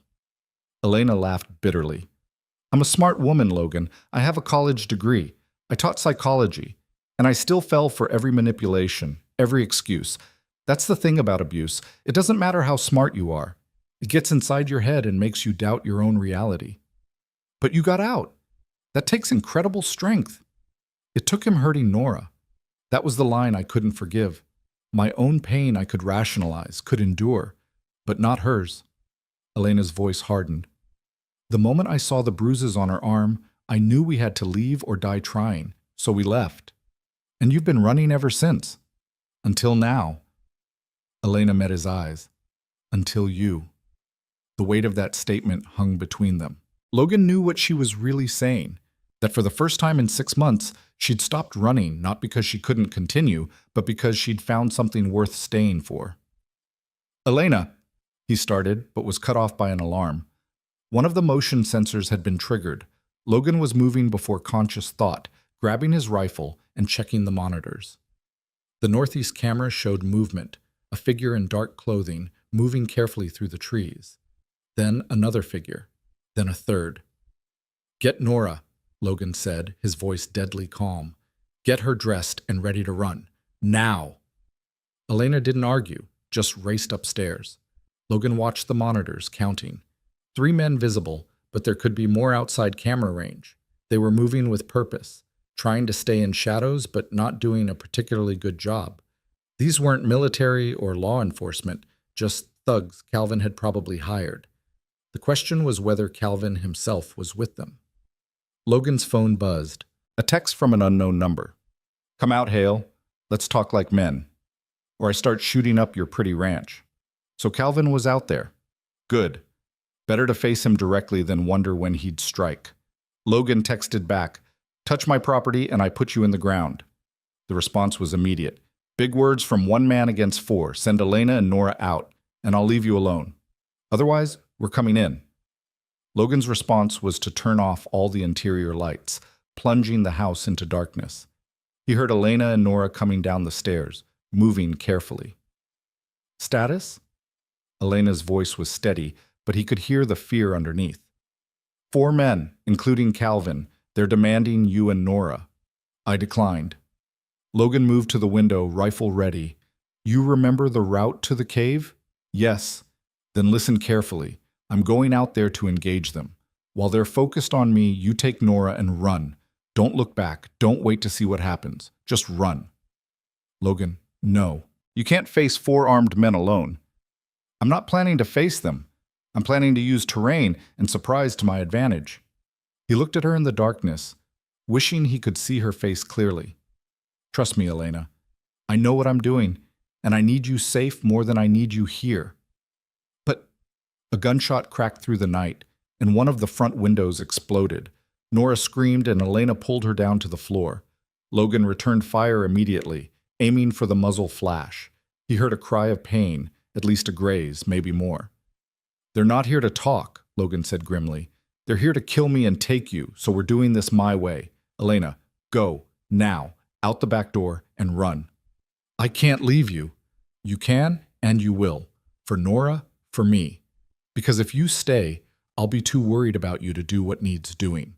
Logan grabbed her shoulder, squeezing hard. Go, please. Another shot hit the house, this time taking out a rear window. They were surrounding the building, trying to pen him in. Logan had maybe seconds before his advantage evaporated. Elena seemed to realize this. She pulled Nora to her feet, hugged Logan hard and fast, and whispered, "Don't you dare die on us." Then she was moving, pulling Nora toward the back door. Logan covered them, firing twice more to keep the attackers focused on the front of the house. He heard the back door open and close, heard their footsteps running into the darkness. Good. They were clear. Now he could fight. Logan moved through the darkened house like a ghost, using furniture and walls for cover. He'd lived here for 15 years, knew every creak and corner. The attackers didn't have that advantage. They'd be cautious, uncertain of the layout. He made it to the kitchen and slipped out the side door, the one they probably hadn't covered because it was partially obscured by the generator shed. The night air was cold against his face, and he could see his breath misting in the moonlight. Movement to his left. Logan dropped low as a bullet whined past where his head had been. He returned fire, heard a grunt and a body hitting the ground. One down. "He got Derek!" someone shouted. Calvin's voice responded, harsh and angry. "Then be more careful. He's just one man." Logan was already moving, circling through the barn. He knew these grounds in the dark, had walked them 1,000 times. He slipped between buildings, used shadows, became part of the landscape. The attackers were blundering around, calling to each other, giving away their positions. Amateurs. Dangerous because they were armed and desperate, but amateurs nonetheless. Logan came up behind one of them, one of the men from the mine, and struck with his rifle butt. The man went down without a sound. Logan relieved him of his weapon, a cheap 9mm pistol, and moved on. 2 down, 2 to go, including Calvin. "Where is he?" Calvin's voice was edged with panic now. "Marcus, Derek? Where the hell are you?" No answer. Logan smiled grimly in the darkness. Fear was setting in for them now, the predators becoming prey. He let them stew in it, let their imaginations work against them. A twig snapped to his right. Logan melted against a tree trunk, becoming invisible. The third man passed within 6 feet of him, breathing hard, his gun waving nervously. Logan let him pass, then stepped out behind him. "Drop it." The man spun, and Logan tackled him before he could fire. They went down hard, fighting for control of the weapon. The man was bigger, heavier, but Logan had training and desperation. He got the gun away, used it as a club, and the man stopped moving. 3 down. "It's just you and me now, Calvin," Logan called into the darkness. "Your boys are done, and you're on my land where I'm legally allowed to defend myself. So what's it going to be? You leave now, or you don't leave at all." Silence. Then Calvin's voice, coming from near the barn. "You think you've won? You think this is over? I'll burn this place to the ground. I'll kill you and take what's mine. They're not yours. They never were. People aren't possessions. Elena is my wife. Nora is my daughter. They belong to me." Calvin's voice had lost all pretense of sanity. "And you're just some pathetic widower playing hero. You think you can replace your dead family with mine? It doesn't work that way." The words hit hard, but Logan pushed through the pain. "You're right about one thing. I can't replace Jennifer and Sarah. But I can honor their memory by protecting people who need protecting, by being the kind of man they believed I was. Noble, stupid, but noble." Calvin's voice moved, circling. "Here's what's going to happen. You're going to tell me where Elena and Nora went, and then you're going to let me leave, or I'm going to burn this barn down, and I know you've got horses in there. You want their deaths on your conscience?" Logan's blood ran cold. He could hear Ash and the other horses moving restlessly in the barn, sensing danger. Calvin was right. If he set fire to the building, the horses would burn. But if Logan revealed Elena and Nora's location, they'd die instead. "You won't do it," Logan said, though he wasn't entirely sure. "You set that fire, and the smoke will bring Sheriff Daniels running. You'll never get away." "I don't care anymore. I don't care about anything except getting my family back." Calvin's voice was raw, unhinged. "So make your choice, Cowboy. The horses or the humans? What's it going to be?" Logan's mind raced. He could charge the barn, try to stop Calvin before he set the fire. But that would mean exposing himself, likely getting killed. He could retreat, save himself, let Calvin burn the barn, and hope the horses could be released in time. Or he could...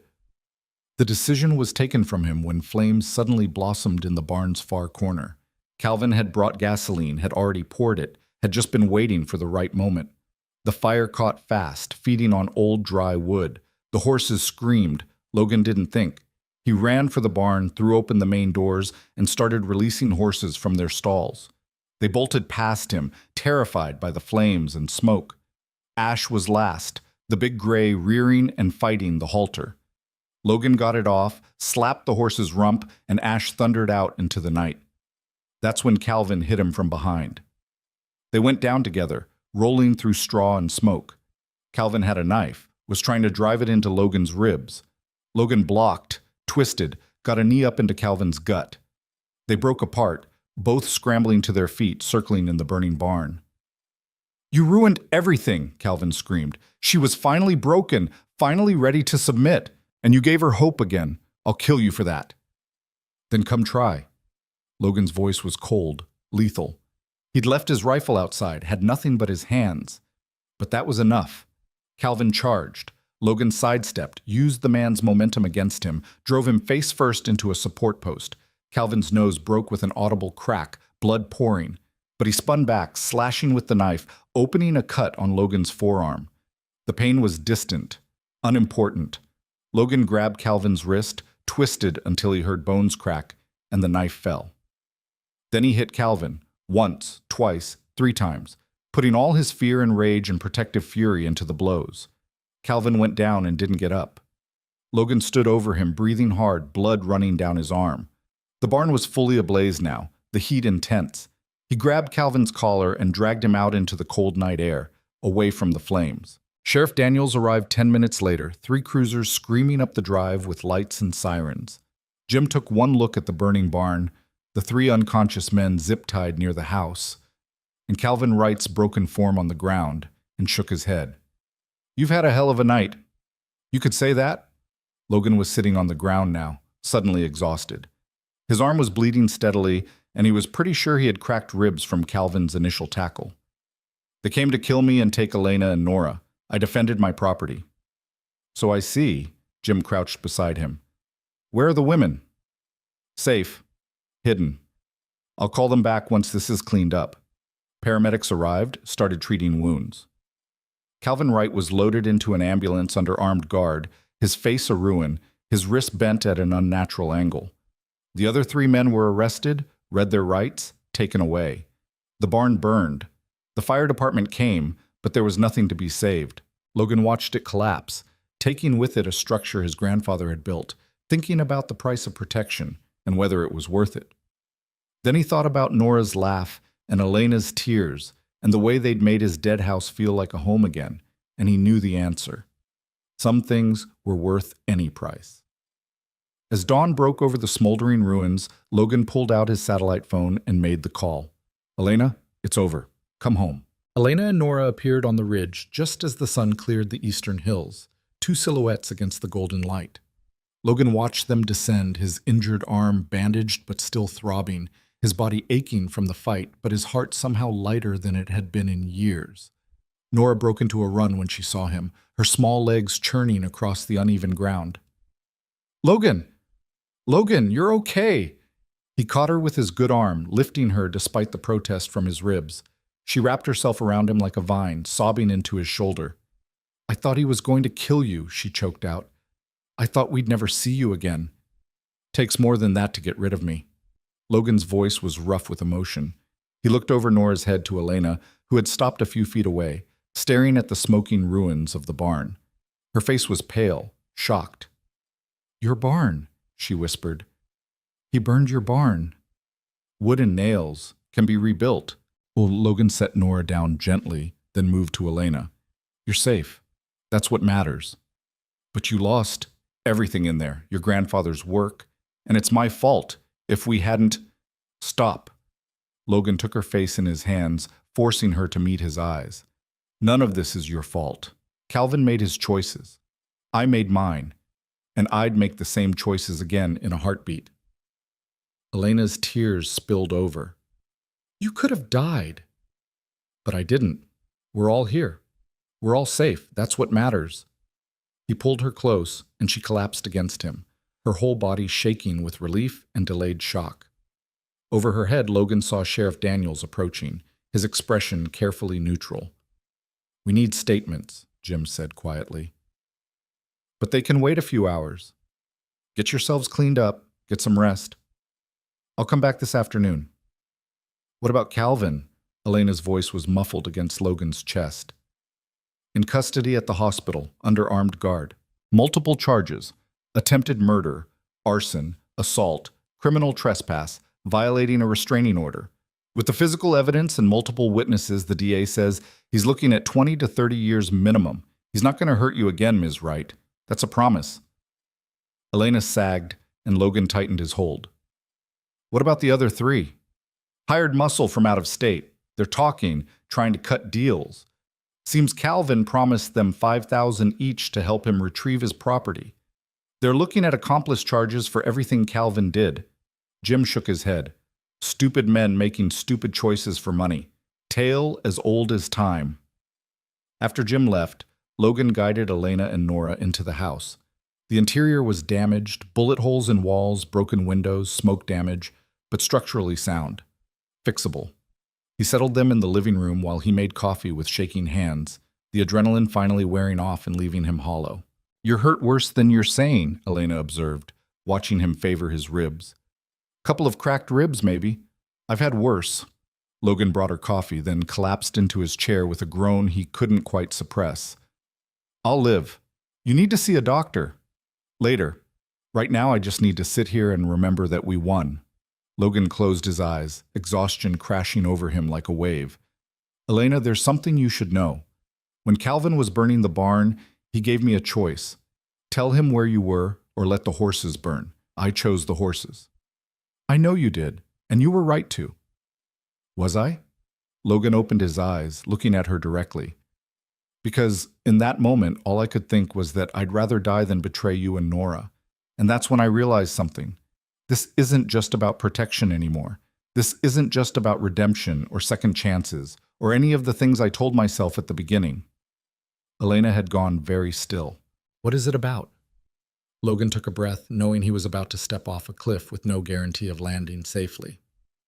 It's about loving you, both of you. Somewhere between pulling Nora out of that well and fighting for our lives last night, you became my family.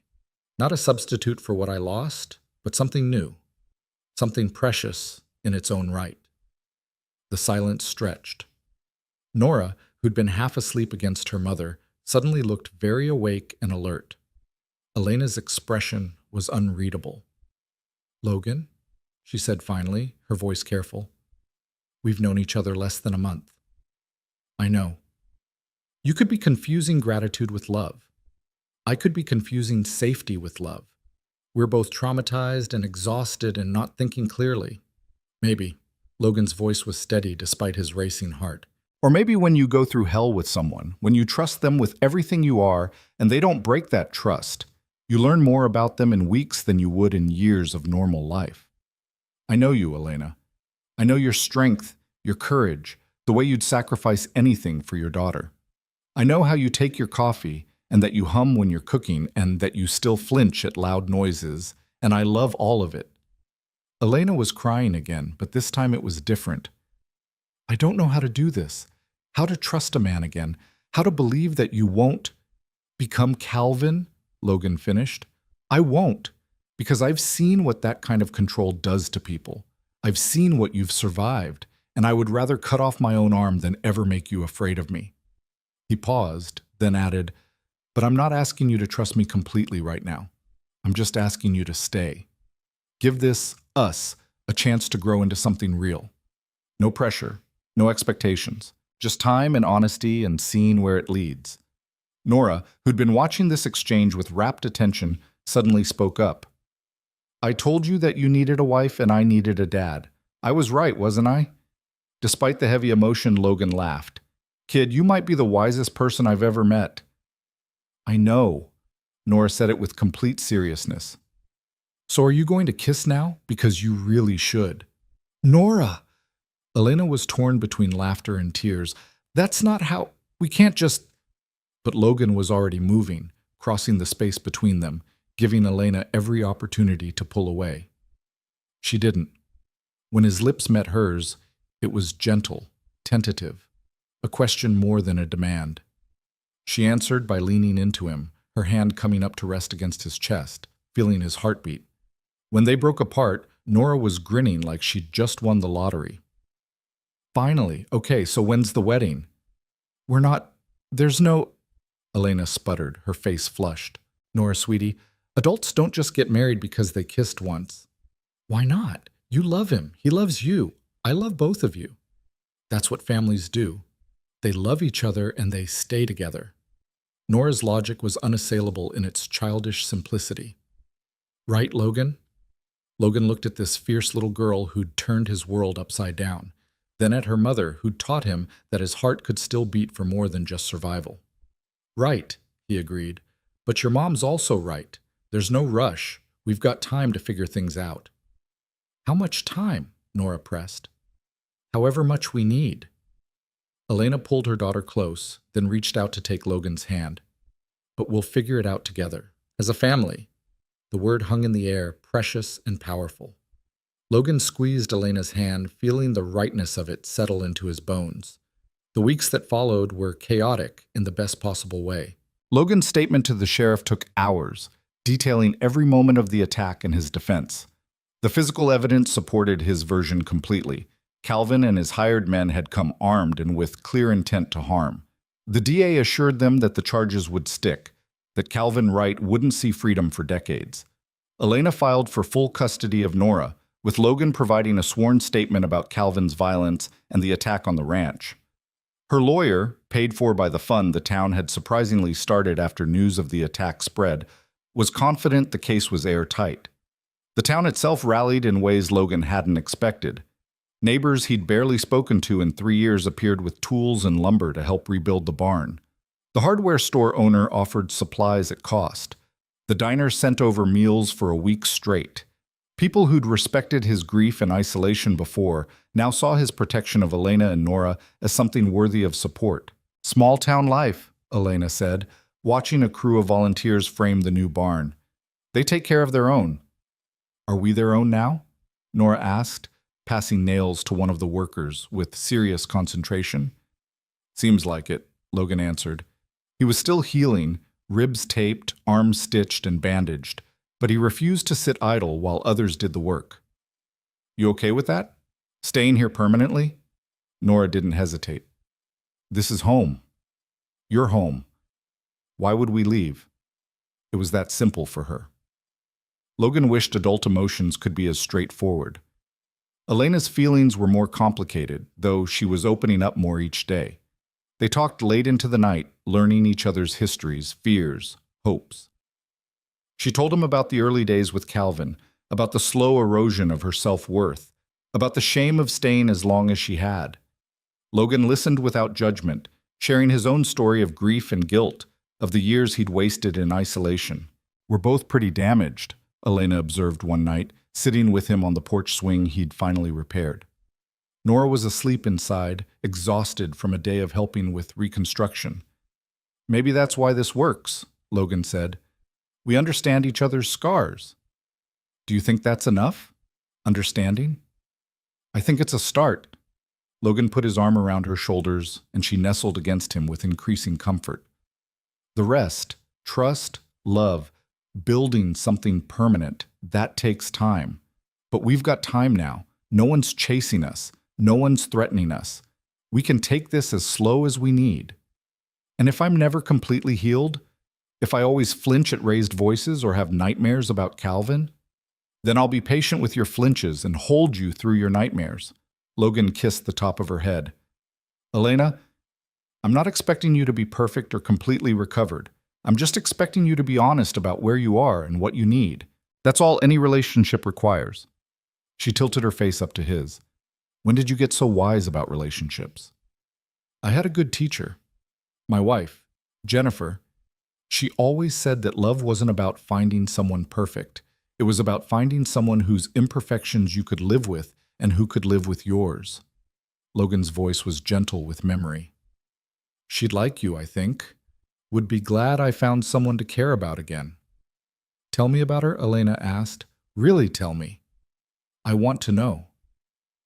So Logan did. He talked about Jennifer for the first time in 3 years. Not as a saint he'd lost, but as a real woman with quirks and flaws and a laugh that could light up a room. He talked about Sarah's boundless energy, her tendency to ask impossible questions, the way she'd loved horses and mud puddles in equal measure. Elena listened and held him when his voice broke, and when he finished, she said, Thank you for sharing them with me, for trusting me with something so precious. Thank you for not being threatened by them. How could I be? They made you who you are. Without them, you wouldn't be the man who saved my daughter, who fought for us, who's teaching us both what real love looks like. Elena kissed him softly. I'm grateful they existed, even though I'm sorry you lost them. It was, Logan thought, exactly the right thing to say. The new barn went up faster than expected, a testament to community effort and modern construction methods. It wasn't identical to the original. Logan had updated the design, added safety features, made it more functional for his current needs. But it honored the old structure while being something new, something forward-looking, kind of like his life, he supposed. When the last board was nailed and the last coat of paint applied, the town threw a barn-raising celebration. The diner catered, someone brought a band, and the property filled with people laughing and dancing under string lights Logan hadn't even known he owned. Nora was in heaven, running wild with other kids her age, finally just a child instead of a survivor. Elena stood with a group of women, talking and laughing, looking more relaxed than Logan had ever seen her. She caught his eye across the crowd and smiled, and Logan felt something in his chest expand with pure joy. Sheriff Daniels found him near the barn, examining the workmanship with approval. Fine job they did here. Better than I could have done alone, Logan admitted. Never was much of a carpenter. That's what community's for, supplying skills you lack. Jim took a sip of his beer. Heard from the DA today. Calvin's lawyer tried to negotiate a plea deal. DA told him where to stick it. This is going to trial, and with the evidence we have, it's going to be a short trial. Elena ready for that? She's stronger than she thinks. Testifying will be hard, but she wants to do it. Wants Nora to see that standing up to bullies matters, that justice exists. Jim studied Logan thoughtfully. You did good here, Logan. Not just the fighting. That was self-defense, necessary. But the after, taking them in, giving them a home, showing them what a good man looks like. That's the real heroism. Logan shifted uncomfortably. Not sure about heroism. I just did what felt right. That's what heroes always say. Jim clapped him on the shoulder. Town's glad to have you back among the living, Logan. Missed you these past years. After Jim wandered off, Elena appeared at Logan's side. What did Jim want? Just updates on Calvin's case, and to tell me I'm apparently a hero. Logan's tone was wry. You are, you know, my hero, Nora's hero. Elena slipped her hand into his. So what are you going to do about it? Guess I'll have to live with the title. Logan pulled her close, swaying slightly to the music drifting from the celebration. Dance with me. Here? In front of everyone? Why not? Let them see. Let them know we're together. Elena hesitated, old fears rising. Logan, if we do this publicly, there's no taking it back. The whole town will know. They'll have opinions and expectations, and let them. Logan's voice was firm. Elena, I'm not ashamed of what we have. I'm proud of it. Proud of you, proud of us, proud to be the man you chose after everything you've been through. So if you're ready, if you want this, then let's show the world. Elena looked at him for a long moment, then at Nora, who was watching them with eager eyes from across the yard. She looked at the house that had become their home, at the community that had accepted them, at the future stretching out before them like an open road. Okay, she said finally, stepping into his embrace. Let's show them. They danced in front of the new barn while the town watched and smiled, and Nora cheered like it was the best thing she'd ever seen. Probably was. 3 months later, in the courthouse where Calvin Wright's trial was being held, Elena took the stand and told her story. Logan sat in the gallery, Nora beside him, offering silent support as Elena recounted years of abuse, of fear, of running. Calvin's lawyer tried to discredit her, to paint her as an unstable woman making false accusations. But the evidence was overwhelming: medical records, photographs of injuries, Nora's testimony about what she'd witnessed, Logan's account of the mine confrontation, and the attack on the ranch. The jury deliberated for less than 2 hours. Guilty on all counts. When the verdict was read, Elena sagged with relief. Nora buried her face in Logan's shoulder, crying tears of release, and Logan felt the last piece of tension he'd been carrying dissolve.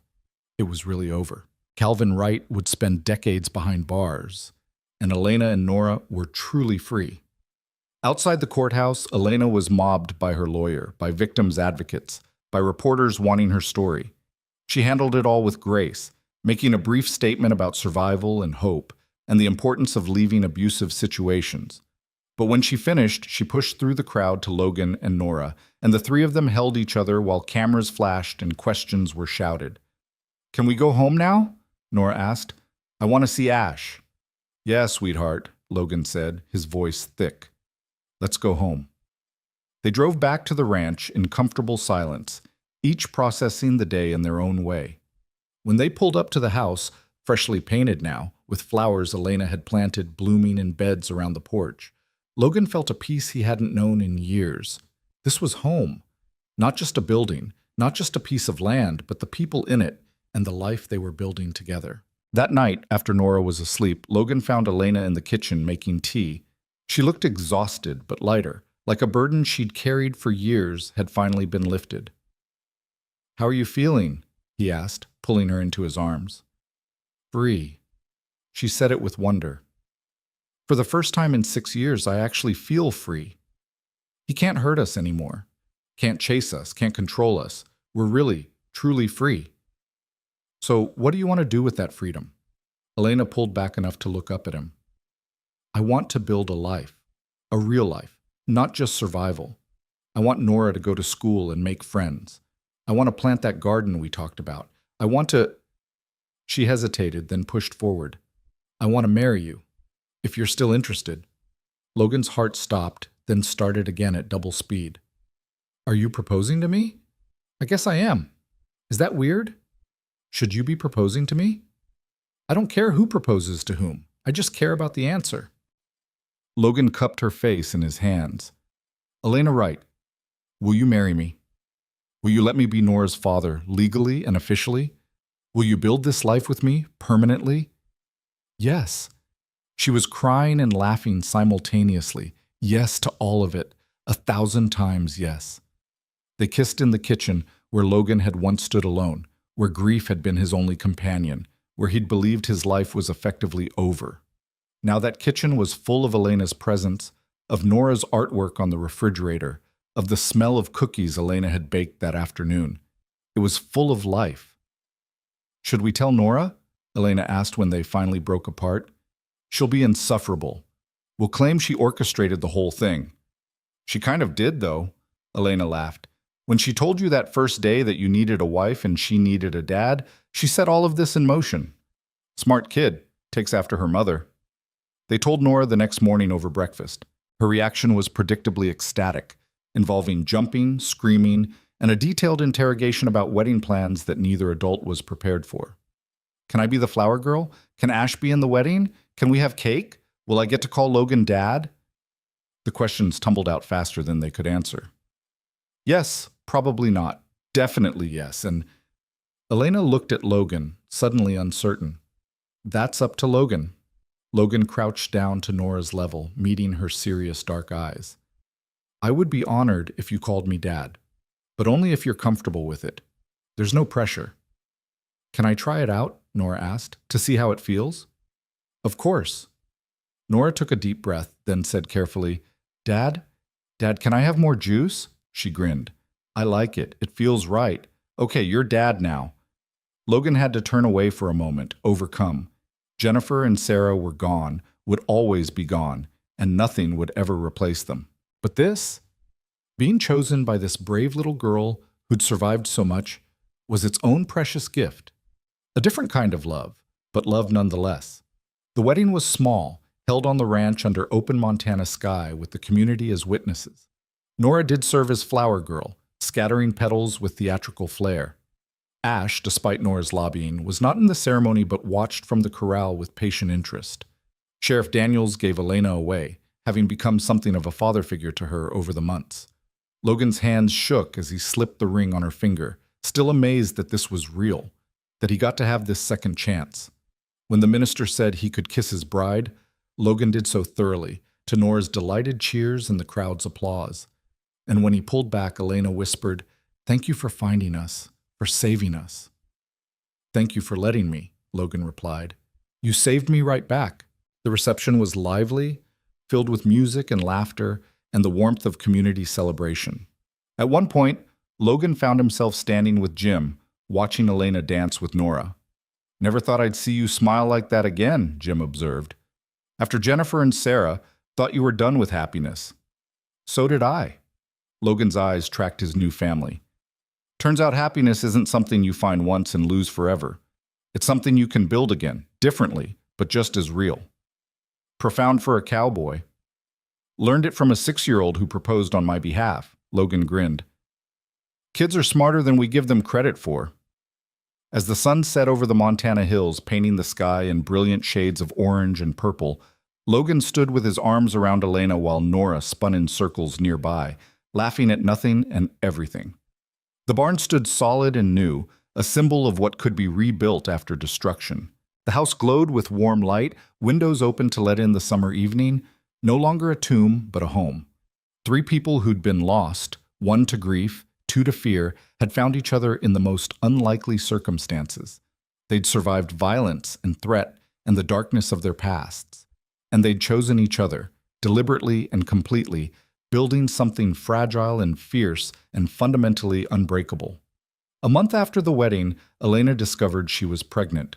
The news sent Logan into a panic of joy and terror in equal measure, old fears rising about loss and fragility and the 1,000 ways life could go wrong. But Elena held his face and made him look at her. I'm scared too, she admitted. Terrified, actually. But Logan, we can't live in fear of what might happen. We have to trust that this new life we're building is strong enough to hold whatever comes. What if I can't protect you? What if something happens and I'm not there? Then you're not there, and that will be terrible and tragic. But Logan, you can't protect us from everything. That's not what we need from you. Elena took his hand and placed it on her still flat stomach. We need you to be present, to love us, to show up every day and be the man we already know you are. That's all. That's everything. Logan let her words sink in, let them quiet the panicked voice in his head that wanted to wrap everyone he loved in bubble wrap and never let them face danger again. She was right. He couldn't control the universe. He could only control his choices, his presence, his love. Okay, he said finally. Okay, we do this together. All of it. All of it, Elena agreed and kissed him. Nora's reaction to the pregnancy news was predictable enthusiasm. I'm going to be the best big sister ever. I'll teach them everything. How to ride horses and climb trees and which places on the ranch are good for hiding and which are dangerous. Oh, and I'll share my books. Well, some of my books. The good ones. As Elena's belly grew over the following months, the ranch transformed further. The garden Elena had wanted flourished, providing vegetables for their table. Nora started school in town, making friends and bringing home artwork that covered every available surface. Logan rebuilt the chicken coop, and soon fresh eggs were part of their daily routine. They became a fixture in town. The cowboy who'd found his way back from grief, the woman who'd survived abuse and found strength, and the little girl who'd been wise enough to see what the adults couldn't. Their story became legend in the way small-town stories do, embellished and retold, a testament to resilience and second chances. The baby arrived in late spring, a boy with Logan's gray eyes and Elena's dark hair. They named him Samuel, after Logan's father, and Jennifer, Elena's middle name, honoring the past while celebrating the future. Nora held her baby brother with infinite gentleness, crooning to him about all the adventures they'd have together. Logan stood in the hospital room, looking at his wife and his daughter and his newborn son, and felt the last frozen part of his heart finally thaw completely. He would always carry Jennifer and Sarah with him. They were part of who he was. But they didn't define him anymore. He was more than his grief. He was a husband, a father, a man with a future worth living. What are you thinking? Elena asked, reading his expression. That Nora was right about everything. I did need a wife, she did need a dad, and somehow, impossibly, we found each other at exactly the right time. Fate? Choice. Logan smiled. We chose each other. Every day we keep choosing each other. That's more powerful than fate. Years passed. Nora grew into a teenager, still fierce and fearless, splitting her time between school, ranch work, and teaching her younger brother everything she knew. Samuel grew strong and curious, with Nora's boldness and Logan's quiet strength. Elena's garden expanded, and she started selling produce at the farmer's market, making friends and building a life completely her own. Logan rebuilt and expanded the ranch, adding cattle to supplement the horses, creating something that could be passed down to his children. The scars from that terrible night, physical and emotional, faded but never disappeared completely. Elena still sometimes woke from nightmares about Calvin, though they grew less frequent over time. Logan still carried guilt about Jennifer and Sarah, though he'd learned to balance it with gratitude for what he had now. Calvin Wright remained in prison, where he would stay for the foreseeable future. Nora never asked about him, and Logan and Elena never brought him up. That chapter was closed, its pages sealed. On the 5th anniversary of the day, Logan had pulled Nora from the well.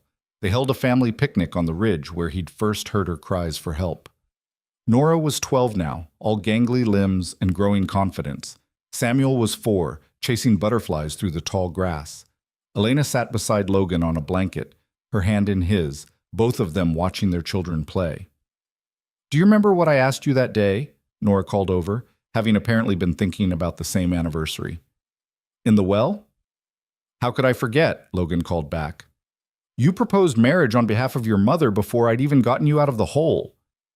"I was very forward-thinking," Nora grinned, unrepentant. "And I was right. You did need us. We did need you. Look at how well it all worked out." "You're taking credit for the entire relationship?" Elena asked, amused. "Obviously. I'm the mastermind." Nora struck a dramatic pose. "Without my brilliant observation and suggestion, you two would probably still be sad and alone." "She's not wrong," Logan murmured to Elena, who laughed and elbowed him gently. "Don't encourage her. Her ego's already insufferable." But they were both smiling, both understanding the truth in Nora's words. A child's wisdom had set them on this path, had seen connections the adults were too wounded to recognize. And that wisdom had led to this, a family born not from biology or obligation, but from choice and courage, and the willingness to believe that broken things could be made whole again. As the sun began its descent toward the western hills, painting the sky in those dramatic colors that only Montana could produce, Logan gathered his family close. Elena leaned against his shoulder. Nora sat cross-legged beside them, teaching Samuel how to whistle with a blade of grass. The wind carried the scent of pine and wildflowers, and in the distance Ash nickered from the corral, calling to the other horses. "This is perfect," Elena said softly. "This moment, right here. Perfect." "Yeah," Logan agreed, his voice thick with emotion. "It really is." And in that moment, on a ridge in Montana where a child's cry had once shattered his isolation, Logan Hale understood something profound. Life had taken everything from him once, his wife, his daughter, his purpose, his hope. But life had also given back, in forms he never expected, teaching him that love wasn't a finite resource to be hoarded and mourned. It was renewable, expandable, capable of growing in the most unlikely soil. He'd been a ghost, haunting his own existence. Now he was alive, truly alive, surrounded by people who'd chosen him as surely as he'd chosen them. They were a family not by accident or biology, but by decision, the most powerful kind of bond there was. Nora had been right that first day in the well. He'd needed a wife, and she'd needed a father. But more than that, they'd all needed each other, needed the reminder that survival wasn't enough, that broken people could heal together, that the human capacity for love was far greater than the darkness that tried to destroy it. As stars began to appear in the darkening sky and Samuel finally tired himself out, falling asleep in Logan's lap, the family sat together in comfortable silence. They were scarred and imperfect and still healing in some ways, but they were together, they were safe, and they were home. And in the end, that was everything. The little girl who'd once been lost in a well ran free through fields she called her own. The woman who'd spent years running finally stood still, roots deep and strong. The man who'd been hollowed by grief filled himself back up with purpose and love. And together, they proved what Logan had learned in the hardest way possible, that the end of one story could become the beginning of another, that loss and love could coexist, and that family, in its truest form, was something you built with your whole heart, one choice at a time. This was their story. This was their home. This was their happily ever after, hard won, and all the more precious for the struggle it took to achieve. And it was enough, more than enough. It was everything.